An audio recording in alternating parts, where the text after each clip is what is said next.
Friday Night Tights, ladies and gentlemen. Thank you. Thank you. Thank you. You're beautiful. You're beautiful. And you ended that applause so abruptly. My name is Gary Beekler, and I come from nerdrotic.com and my mom's vagina. And this is, again, Friday Night Tights. And let's go around the horn and see who's here. Let's get right to it since we made you wait so long. Hi, Jeremy. How's it going? Hello, Gary. Happy to be back on Friday Night Tights with my bros. And we have a lot to talk about from the world of Hollyweird, not Hollywood, Hollyweird. A lot going on. And later tonight, officially announcing the Geeks and Gamers video game. It will be playable for free, and I'm excited. And I have a video coming out on Geeks and Gamers where I'm showing myself like reacting to the gameplay for the first time. It's going to be a lot of fun. So later on tonight. Looking forward to it, man. Who's going to be the big boss in it? Let's say that there's a lot of Twitter, a lot of Rotten Tomatoes, and a lot of NPCs that you have to battle. Nice. Nice. There's one point these fucking Twitter birds keep killing me. I get so hate mad. that. But Chicago, I hate that one. Yes. I had to leave for a while. There's 6 levels. It's NPCs. So the NPC meme, they're coming after you, and you have to fight them with facts. So they throw comments like "man babies" at you, or "TLJ is good," or dehumanizing, and you throw facts back at them. It's a 2D side scroller.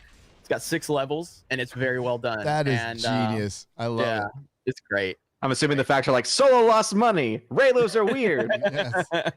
He worked on it for 2 years. The developer worked on it for 2 years. Fucking awesome, man. Yeah. That is great. Az, what's up? Hi. I came from Uranus. What is it with Hollywood celebrities wanting to fucking eat people? Now Bjork's ex has come out and said she wanted to barbecue and eat me. Army Hammer's been a nut job for a long fucking time. That dude has said some crazy Army shit. Hammer? Fucking no. If they invite me round for tea, ain't going. No. I ain't gonna be there with a fucking apple in my mouth and a carrot up my ass. Yeah. Maybe people aren't going to be judging Harvey Weinstein too harshly for wanting people to eat his cock now. I mean, I don't think Az meant to do it, but what did you say? Apple in your mouth and a carrot in your ass. Look forward to Perry Chan's latest or his next edit, because I'm sure that's what Az will be doing. Well, speaking of Perry Chan, what a fucking opening from Perry Chan. yeah. Oh my god, that cup noodle advert just had, oh, my stomach is hurting still. It's so good. Perry Chan, you are mucho bueno. Oh, that's probably cultural appropriation. I'm cancelled. No, it's just horrible Spanish. It's okay. So Army Hammer isn't he from a billionaire family or yeah? So yeah, he probably did his whole Moloch thing at Bohemian Grove. So this is probably just another day spirit cooking, all that crap. Yeah. Hi, Odin. Hi, everybody. How's it going? What are we eating tonight? I don't have it with me, but I'm assuming the wife is going to cook up some more pepperoni pizza because it's Friday, and Friday is pizza night, everybody. Excellent. Technically, every day is pizza day. Just every day is pizza You day. just have one day a week for pizza. I do. I have to save it. I have to save it because the people, they love to watch me eat pizza. I don't know why, but they do. I was gonna say another thing. I was gonna call you a virgin after that. Then I stopped for a second because I thought we were on Twitch where you can't say that shit anymore. All these different platforms, all these stupid rules I gotta follow. I mean, I could go grab my kid to prove that I'm not, but I mean, you know, it is what it is. Yeah. You're such a sim person. You can't even say blind playthrough because you might offend blind gamers. Everything. Like, we even had a Twitch person got banned for the title of their video today. A Twitch streamer, a girl, got banned for the title of their video. Well, it was kind of like her out and I've got a dildo at my bum. I mean, yeah. pretty close to that. I mean, her title basically did say that she was going to violate TOS. So, and many other things. Orifices on her body. So. Basically, if I titled my stream, "Watch me say the N-word," you know, they may not like that.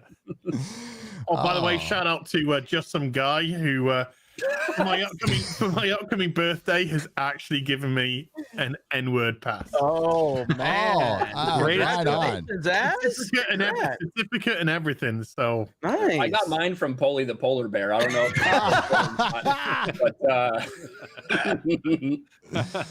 Aw.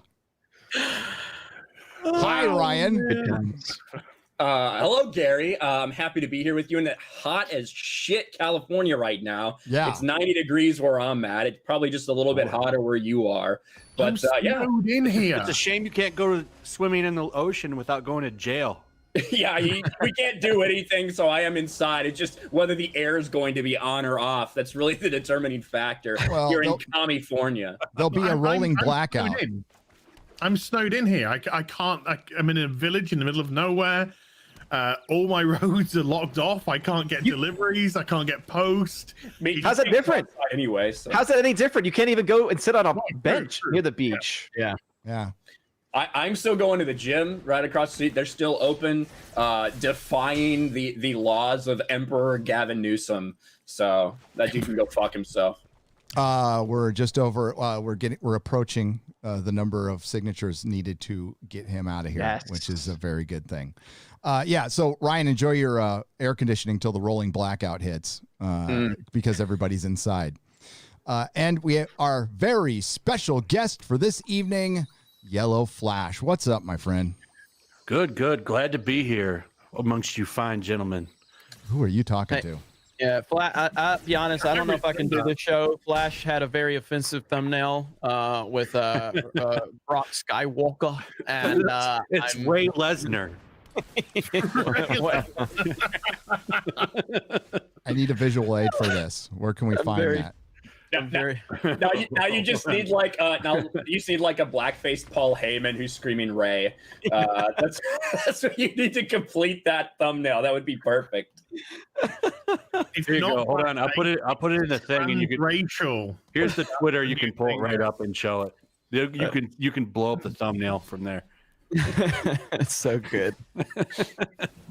Oh, and that I remember because Flash was like, I had to take that from you, Jeremy. I'm like, I stole it from somebody else. It's just what we do. So somebody else did it though. I redid it, that version, because having the WWE title on her shoulder is like respect Whammon. Like that's how I thought. I'm like, it's a W for Whammon when I made that one.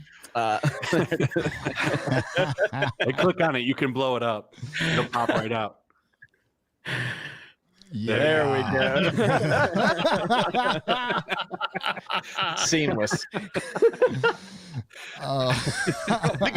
Right. Anyway, her neck did get pretty big in Last Jedi. She had a pretty thick neck. So there you go. Almost as good as the big pump thumbnail. You kept putting big Papa Pump in your Last of Us thumbnail. Flash's thumbnails get so simple sometimes. It's just like it just puts the one. I'm thinking about the ones that with what's her face, Greta with like the muscly arm. Sometimes it'll just be a video about nothing. It'll just be that image, and it just they hate this now on the side. What I love. Flash was like, holy shit, Sports Wars is blowing up. I'm gonna use a crying LeBron in every thumbnail for like a month. He put like crying LeBron in every thumbnail, and I was like, yes. Your audience. I like to put him. My favorites. I'm crying now. My favorites were when Joe Biden was sniffing him. Oh man, so good.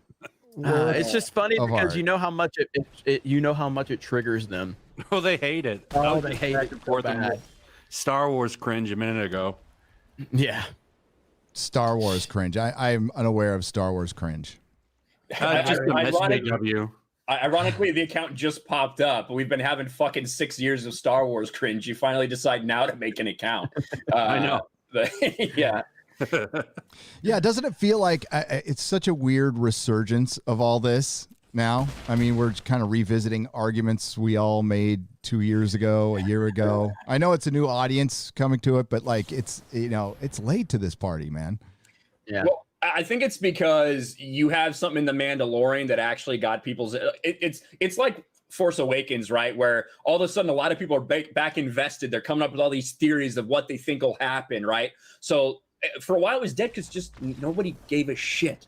Now you have more people that are invested in The Mandalorian, whether it's because they absolutely love it, whether they're enjoying it for now, see where it goes, or whether they hate it. You have people that are invested in The Mandalorian that are talking about it. And so then, like, and I tried saying this. We had this article that was out there, like, oh, Luke Skywalker harmed the launch of the High Republic. Shut the fuck up. The High Republic is benefiting from the fact that Star Wars is trending higher right now than it has in forever, and that's why they delayed it till after The Mandalorian. And it's because people are talking about it again. No, Luke Skywalker ruined the High Republic because they put out something which people loved, and the High Republic is going to be something that people didn't give a shit about. So yeah, you're going to get a whiplash from that if you care, but it's just a publishing thing. So it's, I mean, what did they say? It sold 100,000 to shops.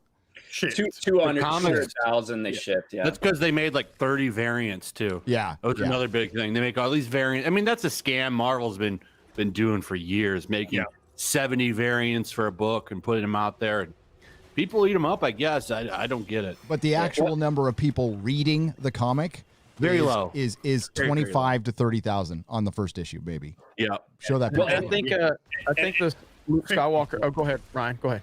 I was just gonna say that you really you have to compare it to what we had before. So last year, a year ago, we had the relaunch #1 of Star Wars. Right, in almost the same week that they launched High Republic, that shipped 95,000 copies. So, you know, when you are looking at Marvel tricks to Marvel tricks, I do think they're probably happy with the results so far. And it, as expected, you have both of these these books are released today, tops of the bestsellers list. Again, not surprising with this big launch, but I feel like they're probably happy with what it sold. However, they're not going to be able to keep those people coming back. People are reading to see what's it about. They're going to put it down because, for the most part, it's garbage.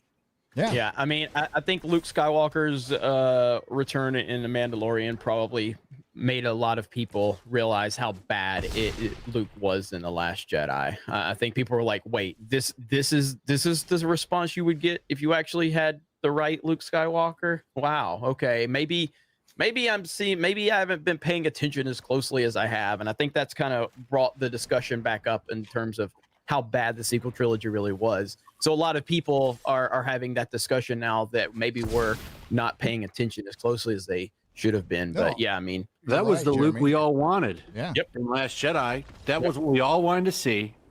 Everybody wanted to see that. That's why everyone got so emotional. Like, wow, we finally got to see it after. I mean, how long has it been since Return of the Jedi came out? Diverse range of characters here.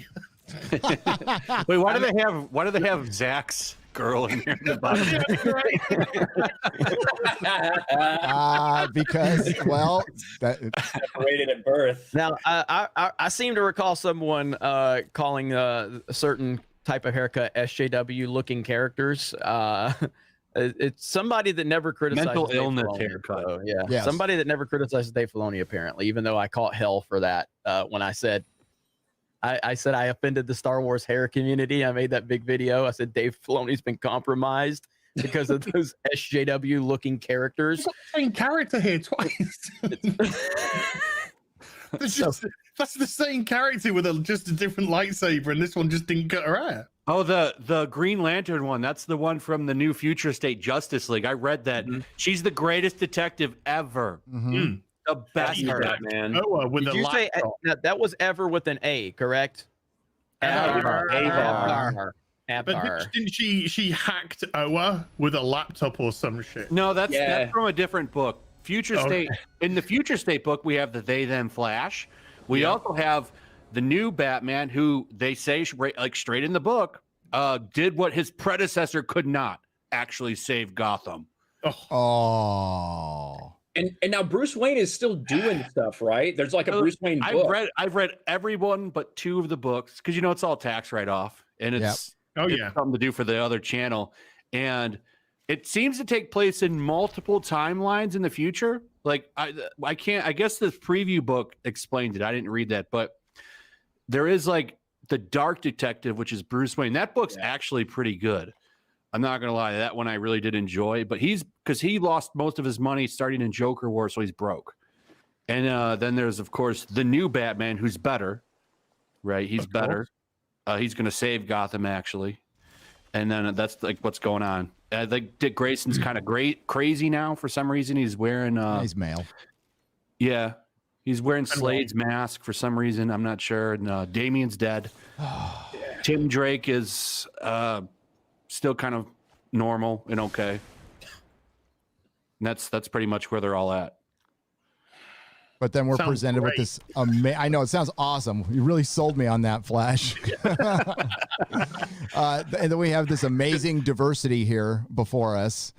And you know what? I mean, even from a show I like, you can throw in Naomi Nagata. She's got that haircut too.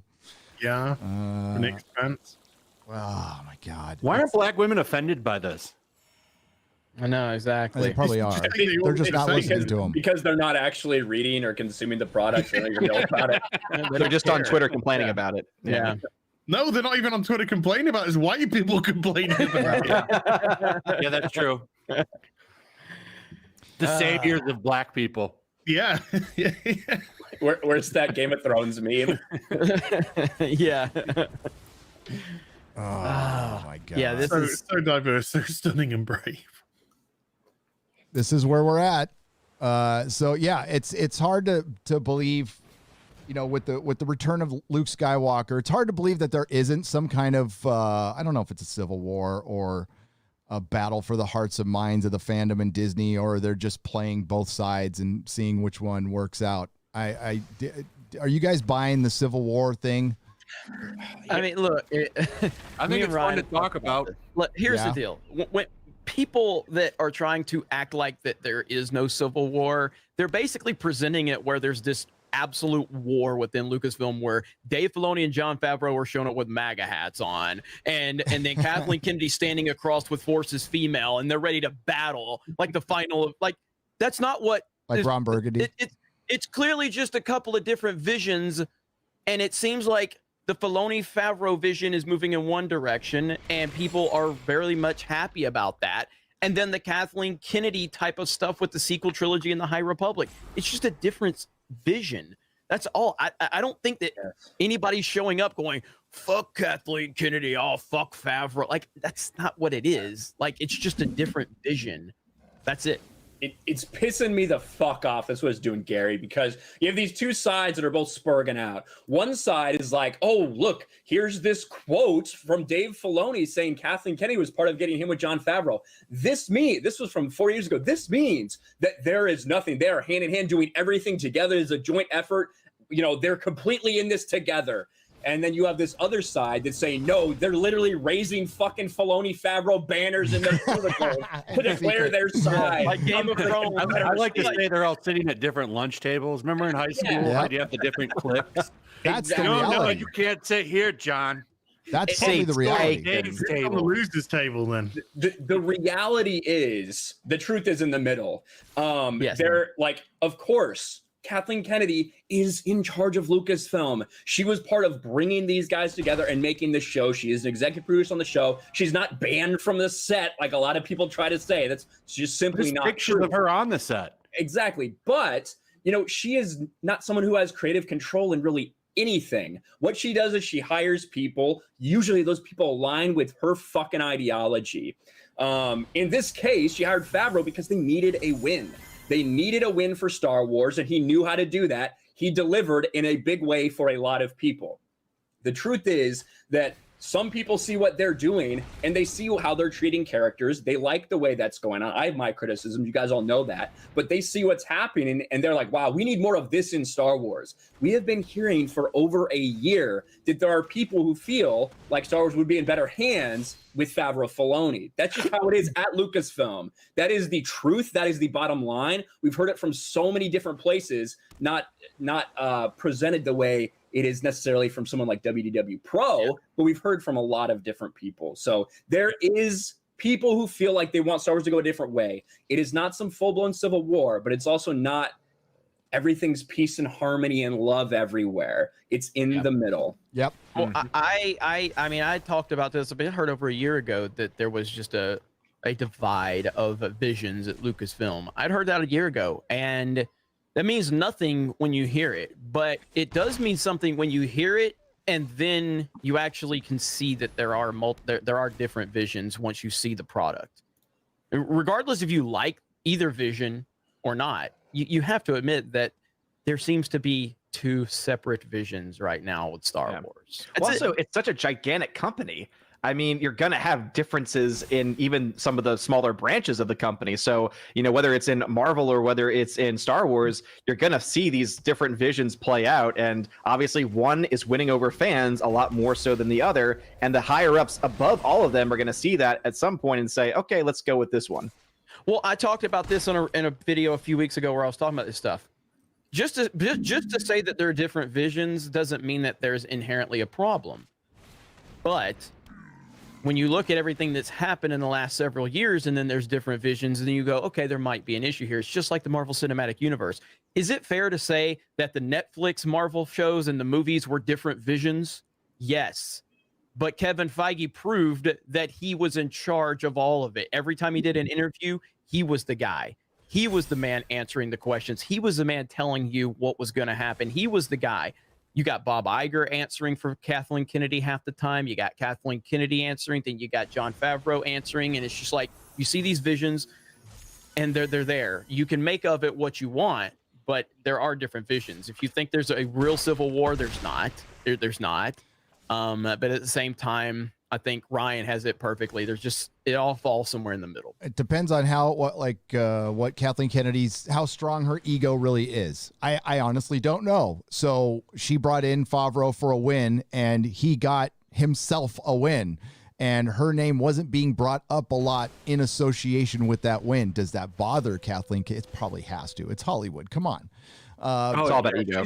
All about ego. She's got to have a huge ego. Look at her, because she's been attached to a lot of big stuff. Mm-hmm. Yep. And you know, she's got to have like, well, how dare they know? I baby Yoda, that was me. Yeah. But Amazon says that. Don't they know who I am? At the same time, he did probably save her job. He did. Yeah. But, I mean, she had a giant chip on her shoulder going to Lucasfilm. I mean, when you come out with the Force is female and you put up that much of your personal agenda in something, that's a fucking chip on your shoulder. Probably being in the shadow of Spielberg and, Spielberg mainly. She didn't work that much with Lucas.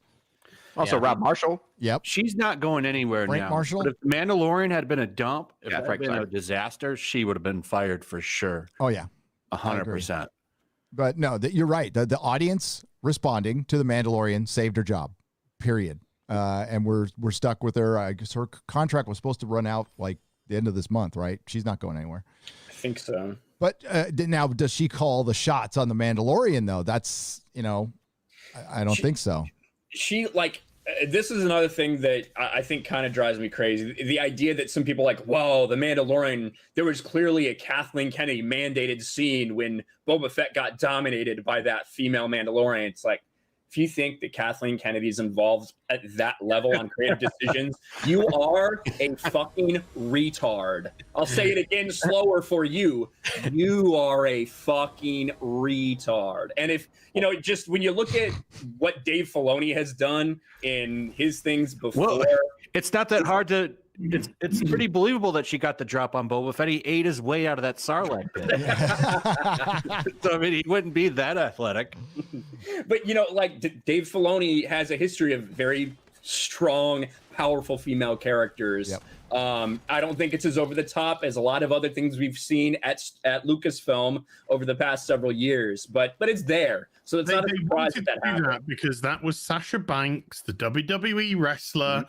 And she was actually utilizing some of the wrestling moves combined with the backpack. So that was clearly to allow her to show off her technique with being a wrestler and allow the WWE fans who are watching to go, hey, Sasha did her douche. Because it happens all the time. I mean, even go to properties and movies and shows that have featured even male WWE superstars. Almost every time they do their move. I still remember when The Rock in the Scorpion King does the rock bottom on somebody. It's just something that they do. But you did that in the episode where he sits. You did that in the episode where he sits on a throne as a badass at the end. I mean, if you want to do that, do it in a different episode. But it definitely undercuts the character. He was supposed to believe he just come in there and took over 7 of 9 when she was in a tournament. So they always make sure that they get those moves in. So it's no different here. She did a Hurricane Rana on. And there was no agenda in that whatsoever. No. It was just to give the WWE star something to do. Well, I mean, it's like anything else. I mean, again, people are hypersensitive to everything that happens in Star Wars because of where we've been, which is completely understandable. It's completely understandable. But it's just like anything else. Like, could you take scenes from Cobra Kai and go, if Kathleen Kennedy had any attachment to it, could you go, I bet Kathleen Kennedy had something with that chick being so badass, you know? Anytime where a woman does something well, it's gotta be Kathleen. Exactly. So I get it, though. I'm just as guilty of that at times as anyone else. But no, I don't think Kathleen Kennedy walked on the set of The Mandalorian and said, "Okay, this scene right here." No, Jeremy, we must It's Star Trek. It's Star Trek that Michelle Paradise and Alex Kurtzman go on scenes and they specifically say this 5'4" woman has to beat the shit out of 300-pound guys and flip them with one arm. That shit does happen. So it exists. Maybe not in Star Wars, but definitely in Star Trek. Yeah. Am I the only one, by the way, who got really turned on by that blonde chick in Cobra Kai? The blonde chick? Yeah, the mental one. Tori? The one from Cobra Kai? Tori, yeah. Yeah, she was great. No, you're not the only one, no. Oh, good. Probably not. You mean the high school character? She's like 20-something years old in real life. I know in real life she's, I know. I had to probably make 35 in real life. I had to go look it up so that I would feel okay. But now, no one who plays the high school character is actually high school. Just in case. Now, Sam LaRusso, the character who plays Before Sam, we go down, Sam LaRusso is like 24 years old. Yeah, but Miguel is only 19. So when they filmed the first season, they had that kiss. He was only 17. So that is kind of weird. I wasn't looking at him. I was looking maybe at him. Maybe they filmed it in Louisiana where that's legal. The only reason I knew that is because I was watching like an interview with them, and he was talking about when they were filming, and he's like, yeah, I could only work 8 hours because I wasn't 18 years old yet, and blah blah blah. That's the only reason I knew that he was underage when they kissed. Well, maybe they have Romeo Juliet laws there, so it's maybe. It's a kiss. Well, it's not. It's not like they're fucking. Yeah, I mean. Yeah. Before we go, I just know what happened in that trailer. They live in a bubble now. Yeah, I just thought it was interesting. I kissed a girl and I got arrested. But at the end of the day, like if there are people that believe these things that came out, that's like Jon Favreau and Dave Filoni are actively working to subvert and undo everything that Kathleen Kennedy works on, and vice versa. A day later, an article from the same source comes out that says, but actually Kathleen Kennedy's doing everything she can to put a stop to this. I don't buy that shit. It is what it is. There's a lot of people that are running with it. And it's fun to talk about the rumors, like Flash said. But at the end of the day, I think you have to use your head a little bit and be honest with yourselves about, do you think this is actually happening? And that's up to you. And yeah, I don't mind channels running. Fucking Mike Zero was the happiest person alive at the return of Luke Skywalker. I mean, he actually probably showed emotion. And we're gonna get 5 years. He's got the best sources. He found all those on a flash drive in the parking lot of Lucasfilm. All his sources. So nobody knows more than Mike Zero. Yeah, Mike Zero went to the Presidio and found it in San Francisco. Yeah, okay, or Skywalker Ranch. But no, we got 5 years of rumors, speculation, and that's why, with the whole racing thing or whatever, they're not going to say anything. They don't have to say anything, and we're not going to know for 5 years. It's going to be 2024 4 or 5 years when all of this stuff ends, and it'll be. And we're going to theorize, and it'll probably just be Ahsoka and the Mandalorian and Boba Fett team up to fight Thrawn. and beat them. I think they're for sure going to do. I guarantee you, they're going to follow the MCU model, and they're going to have characters from all the shows team up exactly like that. It's very obvious. That was obvious from the first 5 minutes of The Mandalorian. I thought so. I mean, it really it comes down to how. Look, when you're in business, when you are in this political climate of Hollywood, because it is political, and I don't mean like Washington politics, I just mean like it's political. You have to play certain games, and you have to make certain moves. If Kathleen Kennedy is a very smart business person, then she will just use Jon Favreau's success like Kevin Feige did, because Kevin Feige essentially used Jon Favreau. Jon Favreau is the person that really got the MCU started. And then by the time Iron Man 2 got there, suddenly his vision started getting interrupted by Kevin Feige's vision. Kevin Feige was like, I'm going to let him have his vision. He fought to get Robert Downey Jr. in there. It was the best move by far. Without Robert Downey Jr., I'm not sure they would have had that success. And then Kevin Feige made some moves and showed that he is a very savvy political person, and he used it to his advantage. What's Kathleen Kennedy going to do? Is she going to continue to let Favreau just do this, or is she going to be a shrewd business person and make some moves? We'll see. And start injecting herself into more things. Remember Feige learned under Avi Arad, and this goes way back to the animated stuff, and worked his way out from Avi Arad. And you're right, man. Had that team of Favreau, what was it? Edgar Wright, Favreau, Joss Whedon, and Robert Downey Jr. was involved, and Joe Quesada. And that was that team that started out the MCU. None of them are there. They're all gone. It's just Kevin Feige now. Yeah, because if you remember when the Avengers came out, I mean, I loved it the first time I saw it. I loved it. And I still very much like the Avengers, the first one. But if you remember, at that point in time, it was Joss Whedon is a god. Look what he's done. It's the greatest accomplishment ever. First it was Favreau, then it was Joss Whedon. Eventually, who's the person left standing with the credit for the MCU? It's Kevin Feige. So we'll see how good of a business person Kathleen Kennedy is. Does she utilize this momentum to continue to elevate the brand of Star Wars? Yeah, but Feige's moved to Star Wars now. That's kind of up in the air, isn't it? Did he deny that he was? He denied it, but Jeremy, you cover sports. This general manager is denying he's getting rid of this player. And come on. Yeah. Well, I mean, I covered the announcement, but I'd heard that there was more information, but I was too busy playing Call of Duty. Well, so I didn't look into it. So he did deny it, and the denial was very straightforward. So evidently the person who talked to him has talked a lot to Kevin Feige over the past decade, and it said, listen, he's pretty straightforward. If he can't answer something, he just doesn't, or he'll find a way to put it, kind of pushing it off in a way. This was a straight up, no, I'm not involved in anything else. It was a very straight up, I'm not involved with anything else Star Wars related. This is just my movie. That could obviously change. Yeah. But it probably will. We'll see. But speaking of Kevin Feige, how many of you watched WandaVision? I did. All right, let's go around. What'd you think, Jeremy? I enjoyed it. I think it's different, and this is the only reason. I had no idea what they were doing. I just saw one trailer back in the day, and I'm like, okay, this looks like it's different. It looks like they're taking some risks, and I appreciate that. And I watched both episodes last night, and I was very much impressed with everything I saw, and I'm looking forward to it. I'm not sure where they're going to go with this because I haven't read too much up on it, but they kept me interested. I thought they did a great job of capturing that era, and I was very much happy with it and looking forward to episode. Are they just going to release one episode now moving forward? Yeah. Okay, so it's going to be week. But yeah, I very much enjoyed it. I liked everything about it. I appreciated what they're trying to do, but also I know that there is a lot more, and there's going to be some type of payoff, whether the payoff is good or bad. We don't know, but we know that they're working towards something, and I'm very much interested. It did its job for me. Kept me interested. As? I thought it was great. I really did. It was very different.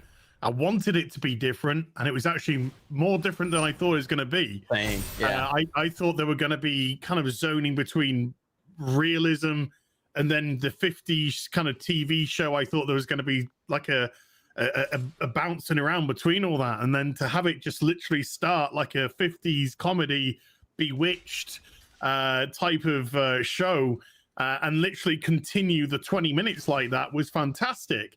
But there was some nice sinister undertones in it.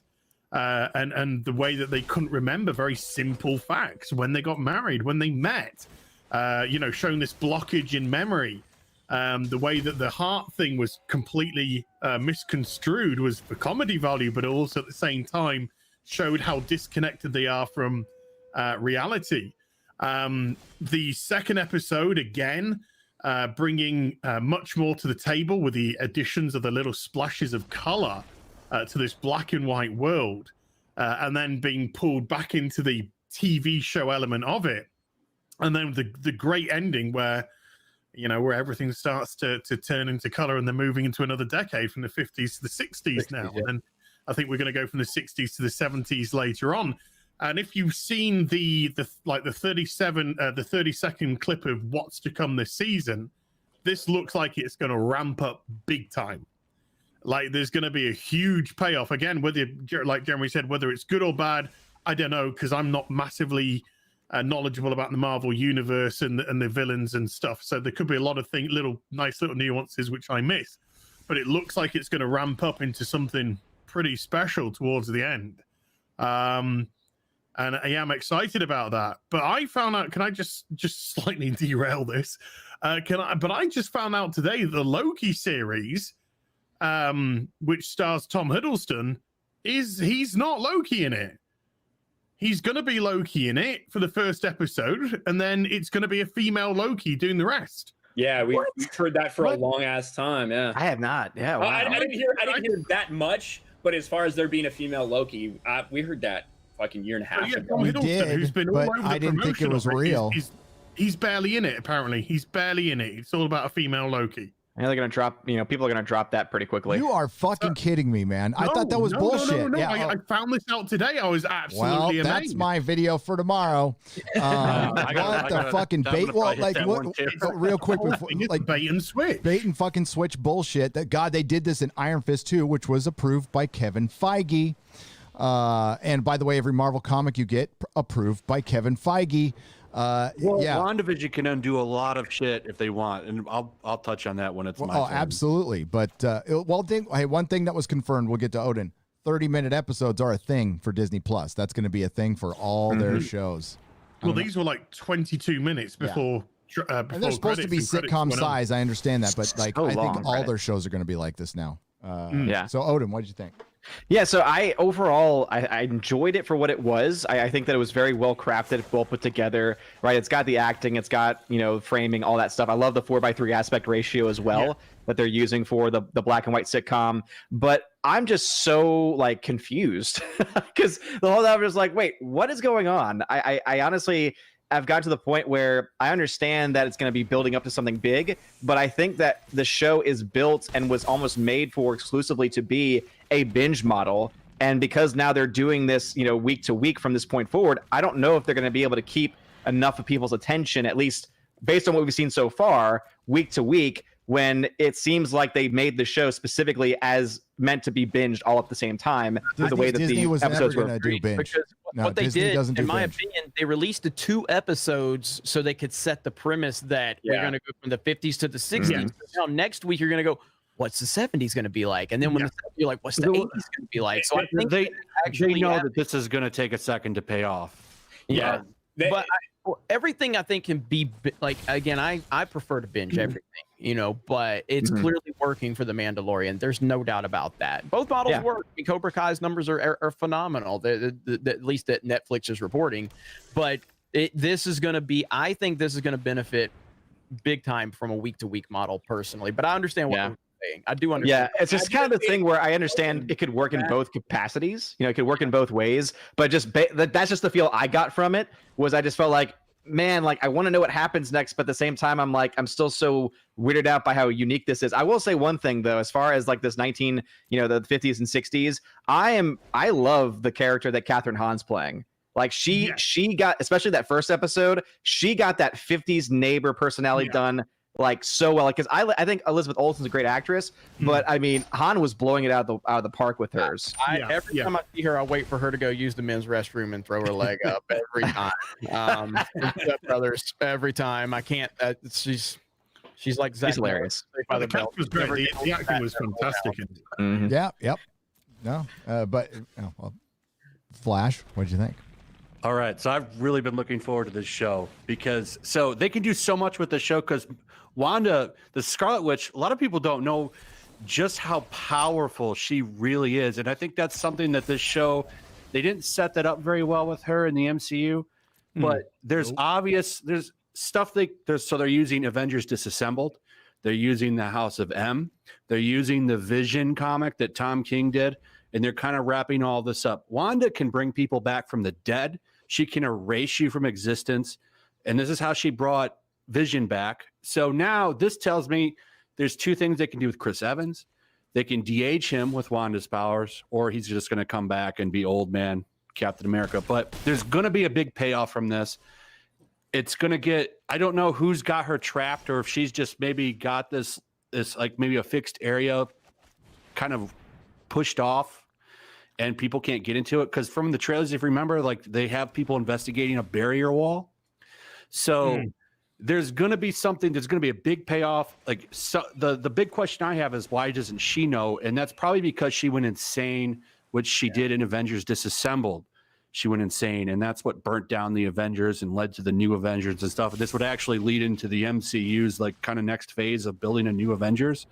So I'm really excited for this because I thought the House of M was really good and Disassembled is really good. And if they're going to take all of that and run with this, I think this could be a really good run. Disassembled written? Hey, who wrote Disassembled?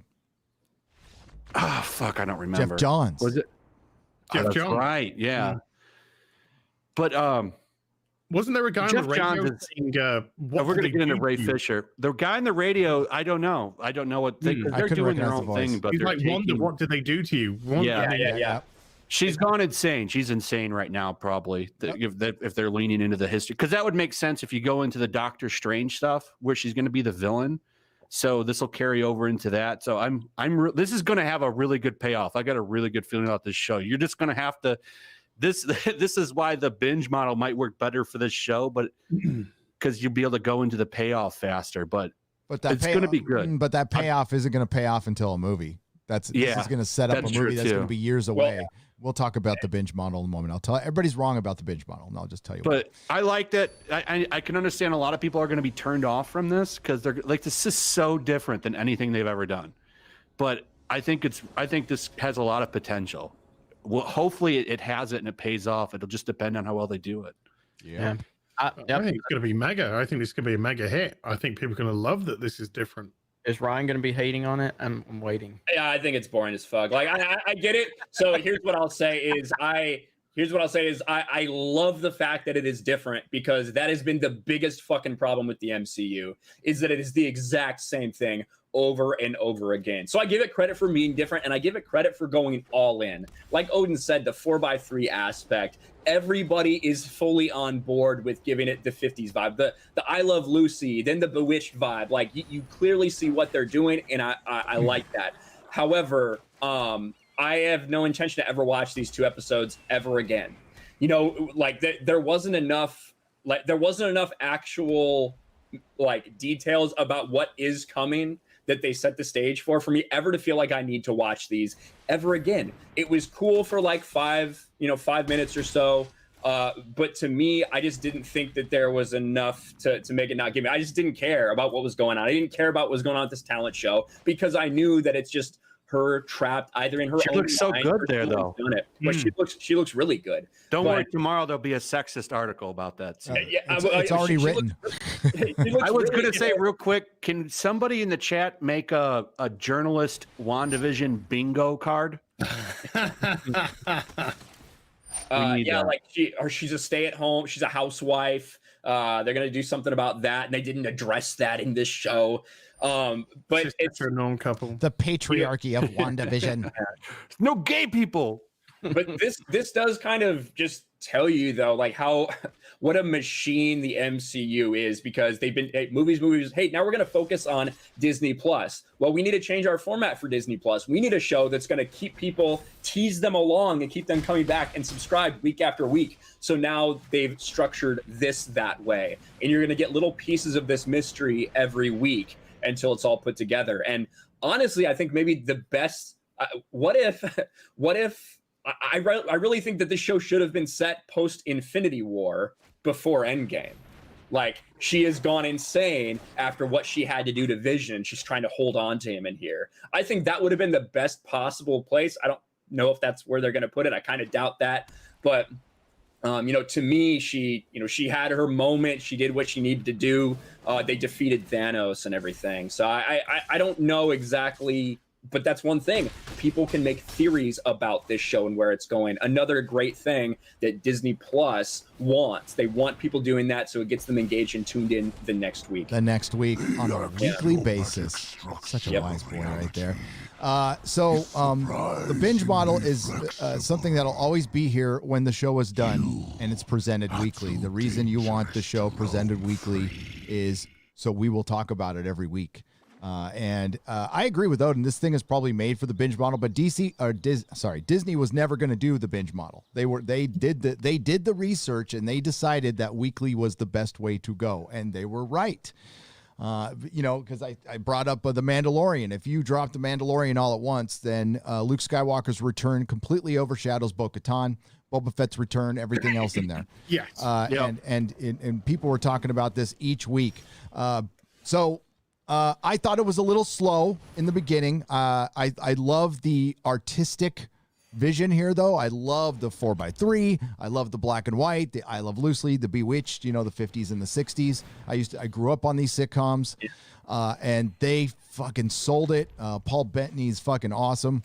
But there wasn't enough to let me know what's going on, and I guess it really does depend on the payoff. If I watch this again or not. Did you get that Avengers Disassembled House of M vibe from the show like I did? Absolutely, absolutely. And those are two very good Marvel stories, like kind of in their prime of storytelling in the mid-aughts. The kids, my prediction is the kids that she's gonna have are gonna get killed. And that's what's going to set up that Doctor Strange movie. I guarantee it. You mean one of the kids that was originally named the Asgardian? Yeah. The Asgardian. That's right. And he was gay. Poorly named character. So he did the opposite of guarding asses? Yes, is that what you're saying? Yes. I do think, like, we're forgetting, like, if you're going to give the MCU credit for doing something different for the first time, then you're failing to realize they've already done something different. The Marvel Netflix series are completely different from the movies. They've already done this. They have not given us the same thing over and over again. They say the same thing over and again in movies. Then they created the Marvel Netflix studios, which were 100% different studios.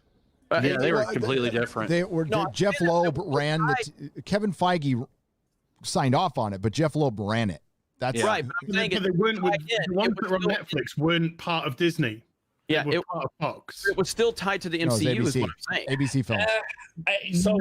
No. Yeah, it was no. It's kind of like yeah. Daredevil was. They were tied in, but they were different. Very loosely. Yeah, very loosely. They still existed in the same universe. Is all I'm saying. Like, and that was an interesting dynamic that they created. So WandaVision is just another step in that. Again, I'm not an MCU guy, but you got to give credit. No, it's different in their approach. Their artistic approach to doing their first Marvel TV show on Disney Plus is a parody of a sitcom. It's bizarre. It's a bizarre move. Yeah. Oh, it absolutely is. But it absolutely is. It's and to me, it was just like after 5 or 10 minutes, I was like, okay, I get it. Like I just didn't need 25 minutes of, oh, hey, remember, we're doing this like Bewitched. Like, I get it. I was ready to move on. I wasn't enjoying the parts where they're doing the dinner thing and she's trying to make everything work. I just wasn't engaged. But again, I'm happy that they did something different. To me, and that's the same way I'm with like DC. Shazam is not made for me, but I think it's an okay movie, but that is what you need in these big cinematic universes. You need things that feel different, not everything can be exactly the same. So I do give him credit for that. We'll see. It will probably be a big payoff and it'll be enjoyable, but I can't see myself going back and watching these episodes. Yeah, it's just a waste of time. I think Flash is right. I mean, it just depends on the payoff. If you go back and rewatch this again, because then if there was a bunch of stuff in there, and honestly, I was watching this thing out of the corner of my eye while setting up for this show. I didn't feel like I needed to pay that much attention, but I'm going to go back and watch it again to catch Easter eggs and stuff. There were a lot of little things like the Hydro Watch. Yeah, Did you catch that? I saw that. Yeah, there was some stuff in there. Stark toaster. Yeah. No, so we'll see. We'll see. I have a good feeling about the payoff. I think you're right, Flash. This is going to open up the multiverse so they can fix a lot of things and they can free themselves from the previous MCU canon. I think they have probably done their homework and realized that they can't go on without an Iron Man and a Captain America and the all-new.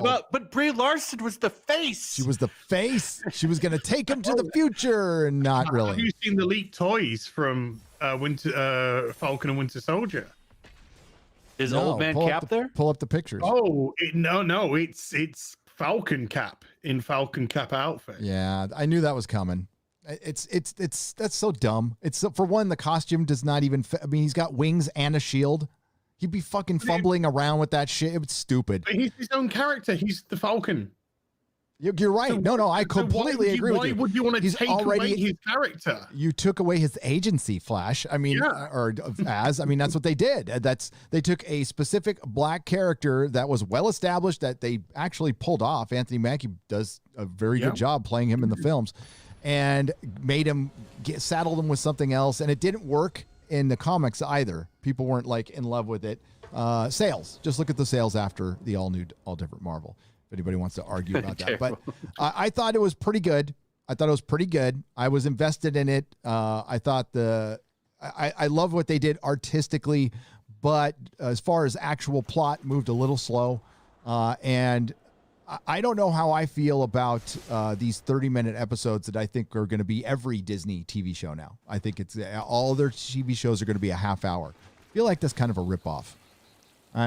Compared to any other streaming service. But if it works for Disney, it works for Disney. And it worked in this more than it worked for me in The Mandalorian, where I felt like even in 30-minute episodes, they were stretching stuff out as far as they could to get stuff going. And what they're doing is they're essentially taking blockbuster films and chopping them into little pieces now. That's going to be the future. But they're going to set up the multiverse, which maybe can fix a lot of problems, or it could or we just saw the ushering in of the MCU, which is this how they bring mutants in? Yep, I think so. Yeah, I think so. This is how Deadpool's going to show up. Because how do you Deadpool not have mutants? Who was the person that came out of the manhole? That was whoever's investigating. I don't know. Because like I said in the trailers, there's a barrier, and there's people there's lights on it and stuff. Like you can go back and catch it. It's there. Because I think they threw something at it and it made an energy thing went off it or whatever. It was the same. It was the same shape as the end credits to the first episode that they had. The 9-minute credit scene. Yeah. Oh, dude, the credits are so long. But it wasn't woke. It wasn't filled with intersectional feminism. Didn't have identity politics. It was a Marvel show. Which is all you can really ask for, It showed period sexism, which was funny though. Where it's just like all the adverts just like. Is that how you saw it? I was like going, God, those are the days. That's going to be the first hit piece on it. It didn't expose period feminism. I'm waiting for the SJW crazies to start talking about how they dehumanized women or whatever, just because of how wow. WandaVision shows why feminism is necessary. Elizabeth Olsen is, for one, okay, guys, why don't they call her Scarlet Witch yet? She's still Wanda Maximoff. She's not officially Scarlet Witch. She hasn't really done anything to show that she's a sorceress, really. Well, so I believe before I think that she was part of like the Fox stuff, right? Because she was a mutant, but since she did so much stuff with the Avengers, they were able to appropriate her for the MCU because that's how the deals were. But they probably couldn't call her Scarlet Witch if I'm guessing on all the fucking deals. Now that they own Fox, they're good to go. So they never used her in the Fox movies. I don't think they just used Flash. But what I mean is like the character. But the rights were over there. Rights to that name, possibly. Yeah, they didn't have the rights to Quicksilver, so they couldn't call him Quicksilver. But there was some weird loophole that they could both use the Maximoff kids. It's because the Avengers. If like these characters appeared in enough issues of comic runs with the Avengers, then they were kind of a shared property. That's how they did that. Yep. The only thing, listen.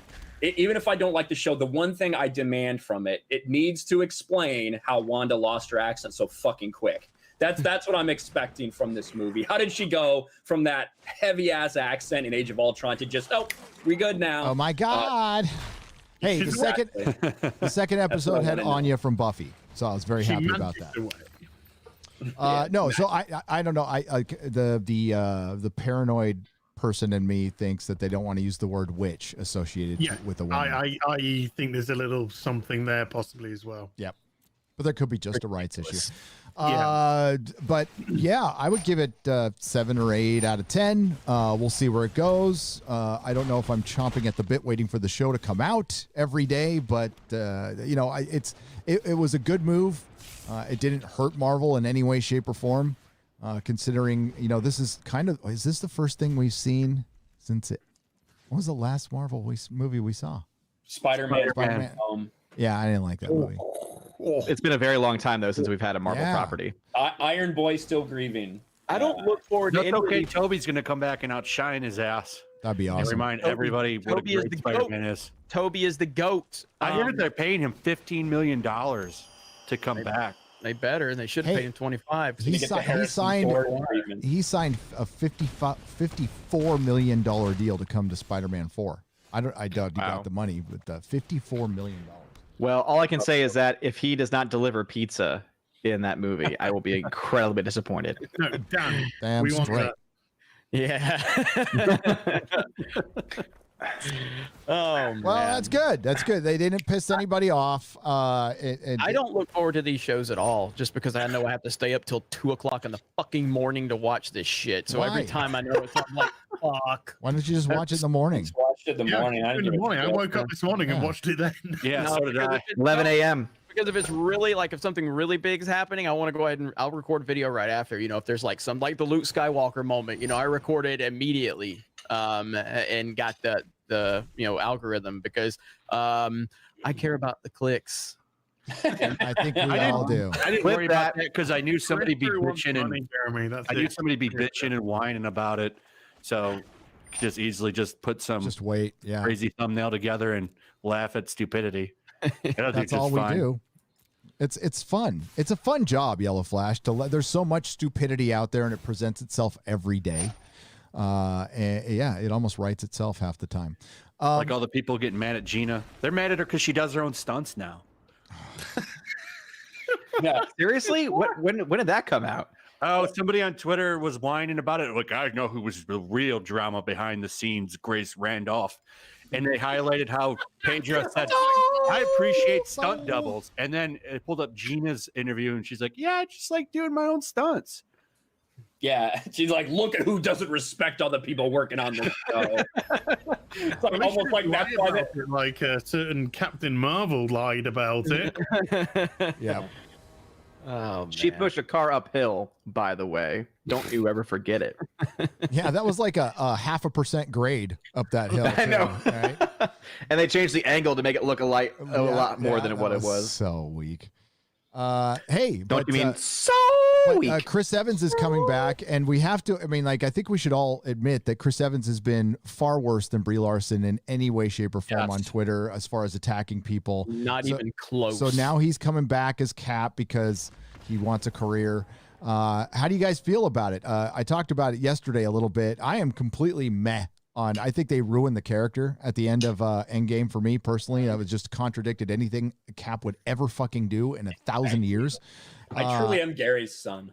Yeah, it's fucking unbelievable. So, but then him coming back after being horribly abusive to a lot of fans on Twitter, and if we're going to be critical of Bree, we got to be critical of him too. I could care less about his comeback, to be honest with you. He's just going to be old man Cap to validate and praise the new Black Captain America. That's what he's going to do. I guarantee it. For 2 movies, a couple of flashbacks, and that's it. Yeah. I think Chris Evans is a terrible person. I think he's a worthless human being. I have zero respect for him as a human. I won't even call him a man. I have zero respect for him as a beta. I respect Daniel Kibblesmith more than I respect Chris Evans. That's a true alpha male right there. I fucking hate Chris Evans. I really do. With that said, I think his Captain America is fucking fantastic. And I don't mean like what happened with the character after. I just mean like his portrayal of the character in these movies. Winter Soldier, The First Avenger, Civil War. He's great in the role. There's no doubt about that. But I'm kind of over it. Like I don't care to see Chris Evans come back in this role. I don't need to see it. I appreciate what he did in the role. I also think he's a shitty person. And I think that he realizes that his character, that his entire career is based off this. He's not a star. You're not a star, Chris Evans. You're a bitch on Twitter that runs your mouth and attacks people. And you realize that you're not that important unless you're attached to an iconic character. Nobody's going to see your fucking movies. I don't care how many millions of followers you have on Twitter. Nobody gives a fuck about you in anything else unless you are Captain America. That is your golden ticket. And so he'll continue to go back to it. But I don't care. I think the reporting's all wrong, actually. The scoopers are wrong. He's actually coming back to play Johnny Storm again. So they're going to link in fantastic for that way. Honestly, like when I look at this, I kind of laugh at the idea that Endgame was kind of this ending and this send off to these characters. And it was so moving to so many people. Now you're just going to cheapen the fuck out of that experience. Robert Downey Jr. apparently is coming back in some form, whether it's hologram or whatever. That cheapens the fucking experience. You're bringing Captain America back. That cheapens the experience. Now, there are stories to tell. Chris Evans just took a briefcase that was full of like 6 Infinity Stones. There's a lot of stories they could potentially tell there about him going back and delivering these things that they can tell outside of the timeline, that they don't have to worry about anything like that. But to me, this is just like, I'm just laughing at them because Phase 4, MCU, diversity, representation. Oh, by the way, now there's rumors that both Robert Downey Jr. and Chris Evans are coming back. The 2 white males who built the fucking MCU. Need them to come back so people fucking care. Well, that's the thing with Wanda. WandaVision can bring them both back to prime. She can restore a dead Tony Stark and she can de-age him. They could set all of that up if they want to. I don't think they will. I think he's going to be in Ironheart's suit. Yep. Yes. And doing voiceover, and that's it. And I think they're going to use old man Chris Evans to validate the Falcon. They need 2 white male leads to usher in the MCU. That's all they're going to be there for. Is to you're going to see Chris Evans in fucking Miss Marvel or Captain Marvel 2. Captain Marvel 2 is going to be filled with fucking Avengers. Yeah, Chris Evans is going to be, go on. They have to, because she can't carry her own film. Yep. Gary, I've just shared my favorite Chris Evans film is actually not part of the MCU. It's Playing It Cool, where I think Michelle Monaghan decided to Photoshop the poster for the movie, because holy fucking shit, man. That's a real poster? Yeah, that is the actual movie poster. I shit you No not. way. Maybe she couldn't stand him, and so they couldn't, get them to pose together. No offense to Yellow Flash, but Yellow Flash's thumbnails are think- better than this. I think they're not even together. I think the Ryan's Harvey Weinstein and Harvey Weinstein's former personal assistant Photoshop looks better than that shit. So Yeah. Yeah, no, Yellow Flash's Ryan's Photoshops are better than fucking this. Hold on, I'll make one real quick with this. You better conserve it. You don't have too many left. You can't turn too much off. Oh, I'll find new ways. I can shape your head. But All kinds of this is what he does when he's not doing Avengers movies. This is the shit he gets. Yep. Chris Evans has a hairpiece in the MCU. Yeah, he does. Yeah. But is that just for Cap, or does he need it like in IRL? Probably just for Cap, Just because for Cap, yeah. like Elizabeth Olsen, she wears wigs for this and stuff. So. Yeah. You might have to ask whoever's dick pic that actually was on Chris Evans' phone. Since they sleep with him, maybe they know. Yeah. But maybe he'll pull a Bree so he can get those remember we easier. saw that Bree interview last year where like she was answering her fucking Google questions. Jeremy did, I think, 9 or 30 videos on it, and then let's go with 30. Let's be conservative and go with 30. And then Elizabeth Olsen did the same thing, and she was like, the whole page was taken up with Brie Larson. Yes, yes. Those are the days, weren't they? It was just like it was so easy. Those were the days. Yeah. I do think there's a good chance that I honestly think they'll bring Cap back, DH him. I think they'll bring Tony back in some way, not to be like Tony, like the glue of everything like he was before, but I think they'll give Robert Downey Jr. a shit ton of money. From what I've heard, a lot of rumors I've heard, I think they might be going with Secret Wars, and that would be a way to pull the Fantastic Four. That would be a way to pull the X-Men. Everything that they kind of have planned to culminate in a big, Endgame Infinity War like scenario. But how are they going to do that with the Skrulls being the good guys this time? I don't know. That's just what I've heard. Well, no, those scrolls are apparently, it's just those scrolls that are good. There's going to be they're factions like of- escape. They fucked that up so bad though. The scrolls are Big one of the time. best bad guys, and you could Secret Invasion would actually make probably better movie than it did comic book. You could introduce characters. You could have you could put in cameos of anything. Oh, you could have so much fun with that. But No, but they had to make it about, they had to make an immigration allegory. yes. That's what they had to Much more do. important. You're right, Odin. It's so much more important to get that agenda in there. Yeah, I gotta read a couple super chats here, but I've got that stupid thing going on with. By the way, this stream is brought to you by Chocolate Cake. Nice. What's your Cake is the microphone brought to us by? it's I would say increased volume. Titty boom boom. Wait, did it go up? A little bit. Yes, it did. What? I didn't do anything. I'm sorry. Is it better now? Yeah, there we go. There we go. That's We good. can see the chat. Okay. I didn't change anything. I didn't touch anything. No, it can just Story. Don't worry about it. You've got that Rode soundboard in it, right? That should. Yeah, I just handle dropped it down a everything. notch. That should Here you handle go. Absolutely. I made it real everything. fast. There you go. Oh wait, let me see. Sorry. Yeah, I shared my screen real quick. On it. Oh. He tweeted it before he shared it. I love how it's like this giant head.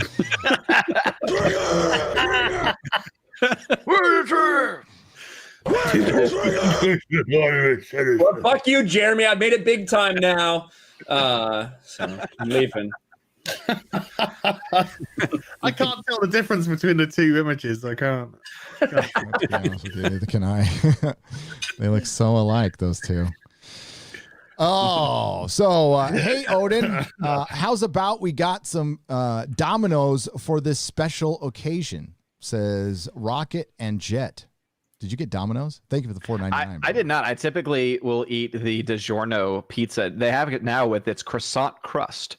So it's nice and layered and buttery, and it's delicious. Oh my God, we can all just sit at home and get pizza and watch Disney Plus and never go outside again. Fucking awesome. And then we'll become like Wally, and then we'll just become big and fat and laying on. Well, Domino's is racist now. Yeah, Oh I God, think what do they do Yeah, now? it's been racist. Oh, because in a commercial, they started off. I said, "What do you want to get delivery?" When a girl says, "Not Chinese food," bam. What? Oh my God. Yep. It's like the joke that was today's banned. day and age when Chinese people are so down because of COVID. How Oh, dare well, you? back in my day, during World War II, we used to call Asians by a different name. I think they did. They did. Not another dime. After the way this past week turned out, my 2021 resolution is to buy at local stores and use cash more. A cashless society allows your money to be denied to you at a whim. Absolutely correct. Thank you, Not Another Dime, for the $10. I said it. I've spent the last 2 weeks not going on Amazon and buying anything from them anymore. I'll watch their shows and stuff, but like comic supplies, I don't buy a ton off Amazon. But when I do, it's going to I'm going to a store now. You get to interact with, you get to see another person through a mask. and you get to help somebody else out instead of Jeff Bezos, who's going to go fuck up Lord of the Rings. That's a plug for my next video, by the way. I bought a bunch of Cobra Kai stuff on Amazon last week. My bad. Yeah, you know what? That's really why Ryan doesn't like WandaVision, because it just interrupted his time to rewatch Cobra Kai over and over again. He's like, fuck this show. I want to watch Johnny Lawrence make fun of virgins and losers. Jeremy, wouldn't Cobra Kai have benefited from a weekly release?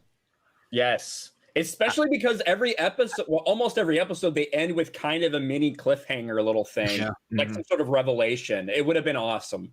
Yeah, I'm all for the binge. I want to binge. You can always binge it. I want to binge too, but that's not what he asked. Well, no, but I mean, Cobra Kai benefit, and it could benefit. Yes, these episodes are like 25 minutes, 30 minutes. Like it's just it's fucking The Mandalorian. You just defended. I think The Mandalorian would be much better if you binged it. You also just defended WandaVisions as well, and that one's about the same too. Well, I did say that the way that it is, because we're going from decade to decade to decade. I mean, that's a big jump. Whereas, again, I'm not saying either is right or wrong. I'm just saying my preferred way of watching is binging. Like your preference. I understand that The Mandalorian, from a business model, is far more successful because of the week to week. I think the show would be better if it was just binged. Which you can do both. That's the beauty of weekly releases. You can binge it when it's done, and if you binge it the same time people watch the finale, you're right there with everyone else. So what I'll ask you that question again. How many episodes were Cobra Kai? Is it 10? 10, yeah. So it'll be early March, right, when Cobra Kai should have ended, and we'll see if anybody's talking about it then, like at all. That's the point. I agree with you, Jeremy. I would much rather just fucking sit down and binge watch something. I love that. But if you like a product like Cobra Kai, instead of people talking about it for 2 weeks, I would want people talking about it the same way they're going to talk about WandaVision for 2 months. Every time something drops, that keeps going, and we keep talking about it on here. As it is, it's unfortunately going to fade, and that's not good for the product at the end of the day. I personally will not stop talking about Cobra Kai. I will bring it up every discussion I possibly can, just because it's that fucking awesome. I haven't finished it. I'll eventually get to it. That's why Gary doesn't like to binge watch. I don't have time. I've no. been going back and watching Karate Kid movies. I've never seen Karate Kid 3, and I know that it's one terrible. guy, Terry Silver's, here, but the dude's coming back in the next season, so I need to watch. Ryan can't stop sending me videos he's finding now. He's like, I've created a monster because I told him like a year ago. I was like, have you seen Cobra Kai? And I went off on him, and he's like, oh fuck, I ain't got time for that shit. And then he finally watched it. He won't stop now. He's obsessed. He's absolutely obsessed. Making Bezos more money. He's just, it's out of control. Giving Bezos another stone brick for his island that he's building somewhere. I don't have a problem with that. It's whatever. Drop in the bucket. He needs that money to pay his bills. He does. Hail Friday Night Tights and Yellow Flash. So looks like both DC and Rooster Teeth are jumping the shark, and there's going to be a Justice League plus Ruby collusion. It's RW. Yeah, it's great. It's what is it? They made Red versus Blue. Mm-hmm. So it's Rooster Teeth, but that's where they came from. It's the anime-inspired show that they make. I don't watch the show. I don't like that company. But DC is desperate to make money, and they can try to grab that market with it. So, what is this rumor? People have sent me stuff, and I don't spend that much time on Twitter. So, did Christopher Nolan say something about coming back to Batman, or was there some kind of rumor about him coming back to Batman? What is that? It was. I saw it, and it did not look like a credible source at all. Okay, I people keep asking me like, "Oh, what do you think about this?" I'm like, I haven't heard this from any real. Did it come from? We got that covered. I don't know where it came from. Several people brought it up to me. I'm like, what? Nah, this doesn't sound right. Yeah, it's we got this covered. It was 10 days ago, and their headline. Just ignore that then. Hell yeah! I was like, Yellow Flash. It's not real. Yellow Flash. We got this covered. Watches our live streams and fucking makes articles on our speculation. That's what they fucking. Yes, really? That's what they fucking do. I've caught them like 3 times, and not just my shit, other people's shit. So thank you for watching, assholes. You're welcome.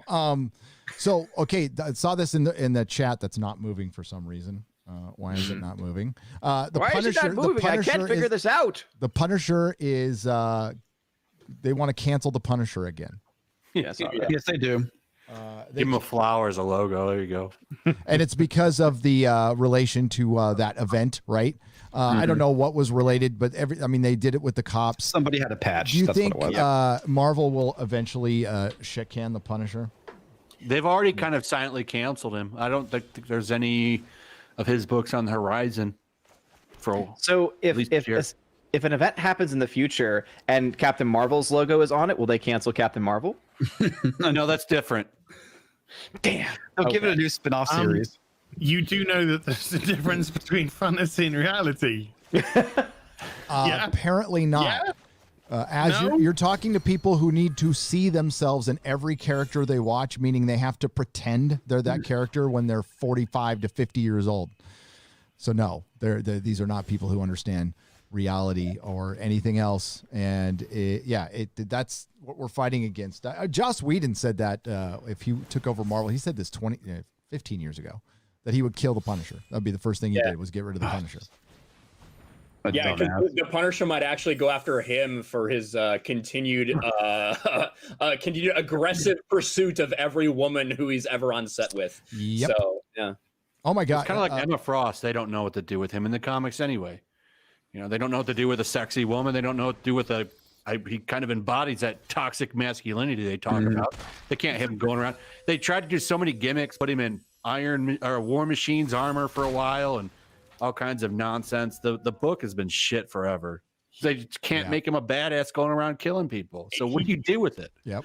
His problem is either his is a book, either it's The Punisher and that's the run you're doing, or you can't really make him work because he's not really a character that works well when you put him with a lot of other characters, at least not for any specific amount of time. He is a loner. That's what the Punisher is. So either it's his book, or you can't really do this. He's Conan. These other stories. He's fucking Conan. He builds up a kill count. That's what he does, and just keep him separate from everything else. Make it an adult title. It doesn't even have to be in the same fucking universe. It could be a different one. It doesn't matter. But no, there's all these stories that people still want to read. There's the Return of Luke Skywalker. The one message it sent is people still want, they still love their traditional heroes, and they're willing to pay a lot of money to see their traditional heroes. And it's Hollywood's unwillingness to make this shit now. And they're leaving a ton of money on the table, and they're leaving the door open for other people to create stuff. If somebody created like a badass Conan, I know Netflix has the rights, and they'll probably do what Marvel has been doing with the Punisher for the last couple of years is nothing. They'll neuter Conan. But if you made a legit rated R badass sword and fucking sorcery Conan decapitating 7 people an episode, I think would be a fucking huge hit. That would be awesome. Why was The Witcher a hit? It was because of the Henry Cavill scenes. That's it. Not anything else. The Henry Cavill scenes. So that's stuff that people have a desire for, but Hollywood's they're too afraid to make it. So it's going to have to be us to make. Gary, you're saying is Yennefer didn't bring the boys to the yard. It was Henry Cavill. I didn't mind it. I agree with Marvel. I think that Punisher should be cancelled because I want to open up a comic and read 20 pages of fucking bitches sat down in the kitchen talking about fucking bullshit. Oh. with a brown yellowish color palette. Yeah. They have the same haircut. Did you see? So I'm on my period. They had, and I gotta fight crime. They had the Hulk and the Thing fight recently in a comic, and then they stopped fighting and they went and got food at a diner. Oh, why not? Christ. Why not? Did they then sit down and tell how great the other one was? You're so amazing. No, is the when you were fighting me, I could really feel strength, and I don't mean they talked about Bruce Banner's daddy issues. Of course they did. Did Tom King write it? By the way, Gary, there's already an article from the Mary Sue about WandaVision. Oh, I posted it in the Twitter chat. Yeah. Could you put it in the private chat, please? It's in the Twitter chat, but I can drop it in ours. Yeah. Because if I change Windows right now, it will blank out our screen because of the hardware acceleration of Google. Fair enough. Is not There's working my video with for tomorrow. StreamYards. I've got 2 videos for tomorrow now. What the fuck? All right, it's in the private chat. You guys are taking away from my Call of Duty time. I don't want to have to make these videos. I'm gonna have to now. Ryan keeps yelling at me. Make a fucking video, Jeremy. Marvel's WandaVision tackles time period sexism in a fun way. It's been a long time since I've read a Mary Sue article. Oh, come on. We need stuff. Somebody make that bingo card. We need that bingo card. Oh boy. But it doesn't tackle sexism. It just shows it in a fun way. It doesn't tackle it at all because the show's not sexist. Not at all. Got to make sure this is not working. Of course, it's not fucking working. God damn it. Hang on. Well, you see, back in my day, we had green screens, and they were There quite we go. simple. So I'm gonna have to blow this. I can't read this because it's too small. So somebody else is gonna have to read it. My favorite game was Carmen San Diego. I never know. I never knew who she was. You want me to read it? Yeah, I can't read it. It's because I got to read it on the screen, on StreamYard's screen, which is the type is too small for me. All right. Marvel's WandaVision tackles time period sexism in a fun way. The 1960s, well, yeah, it put her in a nice outfit in the second episode. The 1960s were not exactly fun for women. Yeah, right. You didn't have to do shit but fucking cook and get fucked. Sounds like a good time to me. Drink wine all day. Yeah. Even in the sitcom realm, Ryan Kinnell, women didn't have to do anything in the 60s but cook and get fucked. I mean, basically, now everyone's wanting you to work and all this shit. Fuck that. Canceled. We're canceled. That's all I had to do. Hell, I mean, Ryan Kittle, such a progressive guy. Women, do you want to cook? No. Well, you can get fucked. literally. Literally, with Trojan condoms. Even well, we're talking. I don't like that deal. If we're talking condoms, even in the sitcom realm, wives were at the home, and even when they were genies and witches, they were resigned to whatever their husbands wanted to do. Sure, there was some breaks in the mold, but for the most part, women were in the kitchen, and men brought home the bacon. In Marvel and Disney Plus's WandaVision, we see Wanda Maximoff fitting into the sitcom world almost too perfectly. But the show doesn't completely erase the fact that sexism existed. Instead, they have a fun commentary on it through the first 2 episodes. Let's explore that. Oh boy. Let's do it. Spoiler warning. There should be spoiler warnings. There's nothing that really is spoiled other than you get a Bewitched episode. Yeah. Most of the 1960s were filled with strange seduction techniques. Yeah, you mean men were fucking men. I'm almost more shocked by the fact that an investing company is investing in ads on this website. Like these people have any money to invest. Right. Tom Patty's look at this rapid wrinkle repair for the old fucking piss stained cat piss bitches. Before that, it was a Charles Schwab ad. Like, yeah, I'm sure the readers of the Mary Sue have lots of money to invest in the stock market. Yeah. New year, new home because you're at home fucking looking after the kids. Flash, let's be honest. It's us who is reading it, and we probably have money. So true. Most of the 60s were filled with strange seduction techniques. Whoever's writing this, if they work for the Mary Sue, likely no one has ever approached them to want to have sex ever. So anything is a strange seduction technique to them. Even though I'll find her picture. Hold on. even the word hello. even did you just? Is this one? Is this article written by Princess? What's her face? You look nice today. No, Rachel. Okay. Oh, I know that name, Rachel Leischman. Yeah, she's terrible. Yeah, shocker. I don't know how real life situations worked. I was not alive.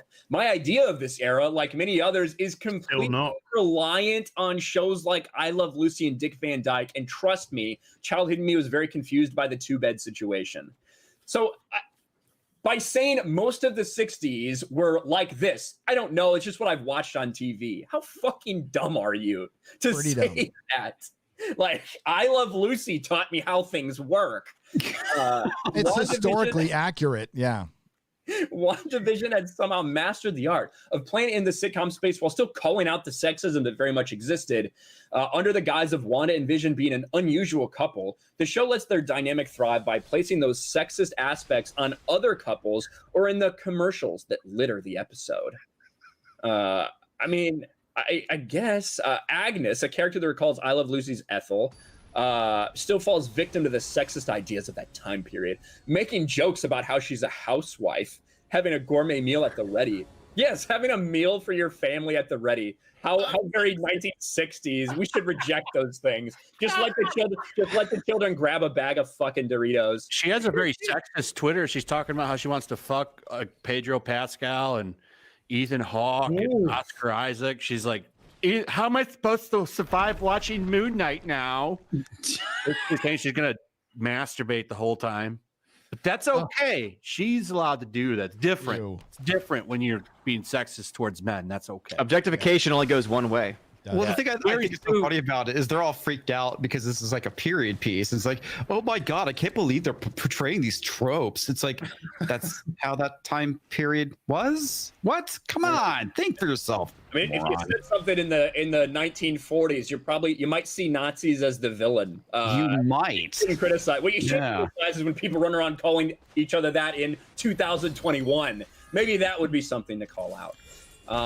Agnes says, and bringing the husband issue of a magazine to help Wanda prepare for an anniversary that neither Wanda nor Vision can remember. She's an interesting look at tackling those archetypes in these shows. But even when WandaVision plays into it, they still have subtle jabs at the ideas that filled the show of the 60s and beyond. Women were taught to do things to get the attention of men. It was always about how you could change yourself for the man in your life, not the other way around. In the first episode, Wanda and Agnes discuss a seduction technique for Vision, who is already Wanda's husband, and read that one such technique is literally fall so a man can pick you up. Okay, seems weird. Head injury that's plagued the females for a long time. Sure, it's a laugh now because none of us would fall into the arms of a man. Well, not on purpose. I'm a klutz, so it could still happen. As she's talking about flicking her bean to Oscar Isaac and Ethan Hawke watching Disney Plus. Okay. The commercials, though, selling products to women to benefit their husbands, that's where the show really drives home the time period sexism that very much existed. It wasn't really what made a woman's life easier. It was about her husband being happy with her work. This woman stinks of cat piss. Yeah. And never mind the fact that, yes, labor-saving devices were definitely a huge game changer to society. So it's like, whatever. Like, and that's the thing too. Yeah. Guess what? The majority of women were homemakers. That's just how it was. That's not a big deal. That doesn't mean to say that a woman can't do something. Of course they can if you want to, but most women chose to go back and stay at the house and do that. So of course their primary. Well, what they don't understand is these idiots don't get is that labor-saving devices is what officially allowed women to enter into the workforce. Yes. Yeah, I got a picture if you want to see what she looks like.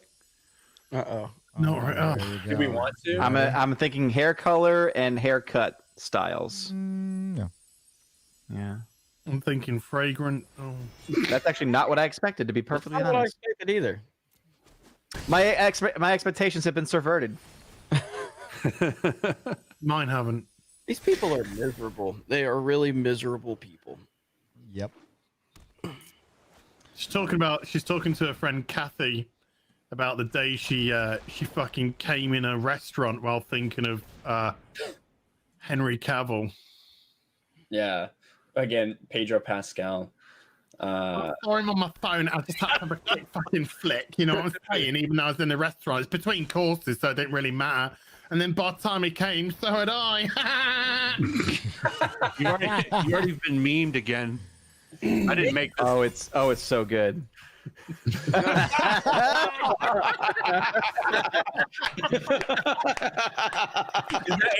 ABC? That looks like an ABC. You did it. Yes. Oh my God, that's hilarious. That fucking look on your face, dude, is so perfect. All women have to do in the 60s is cook and get fucked. There you go. And girls, you can play your cards right to do that in 2021 too. Just saying. Hey guys, I think I found our first shirt. I think this is it. First official Friday night shirt. Friday Dude, night that's tight the shirt. mug. That's the mug. No, Is that the come on. mug? Yeah, take it to work. Show your pride in Friday night tights. Impress your female boss. Yeah.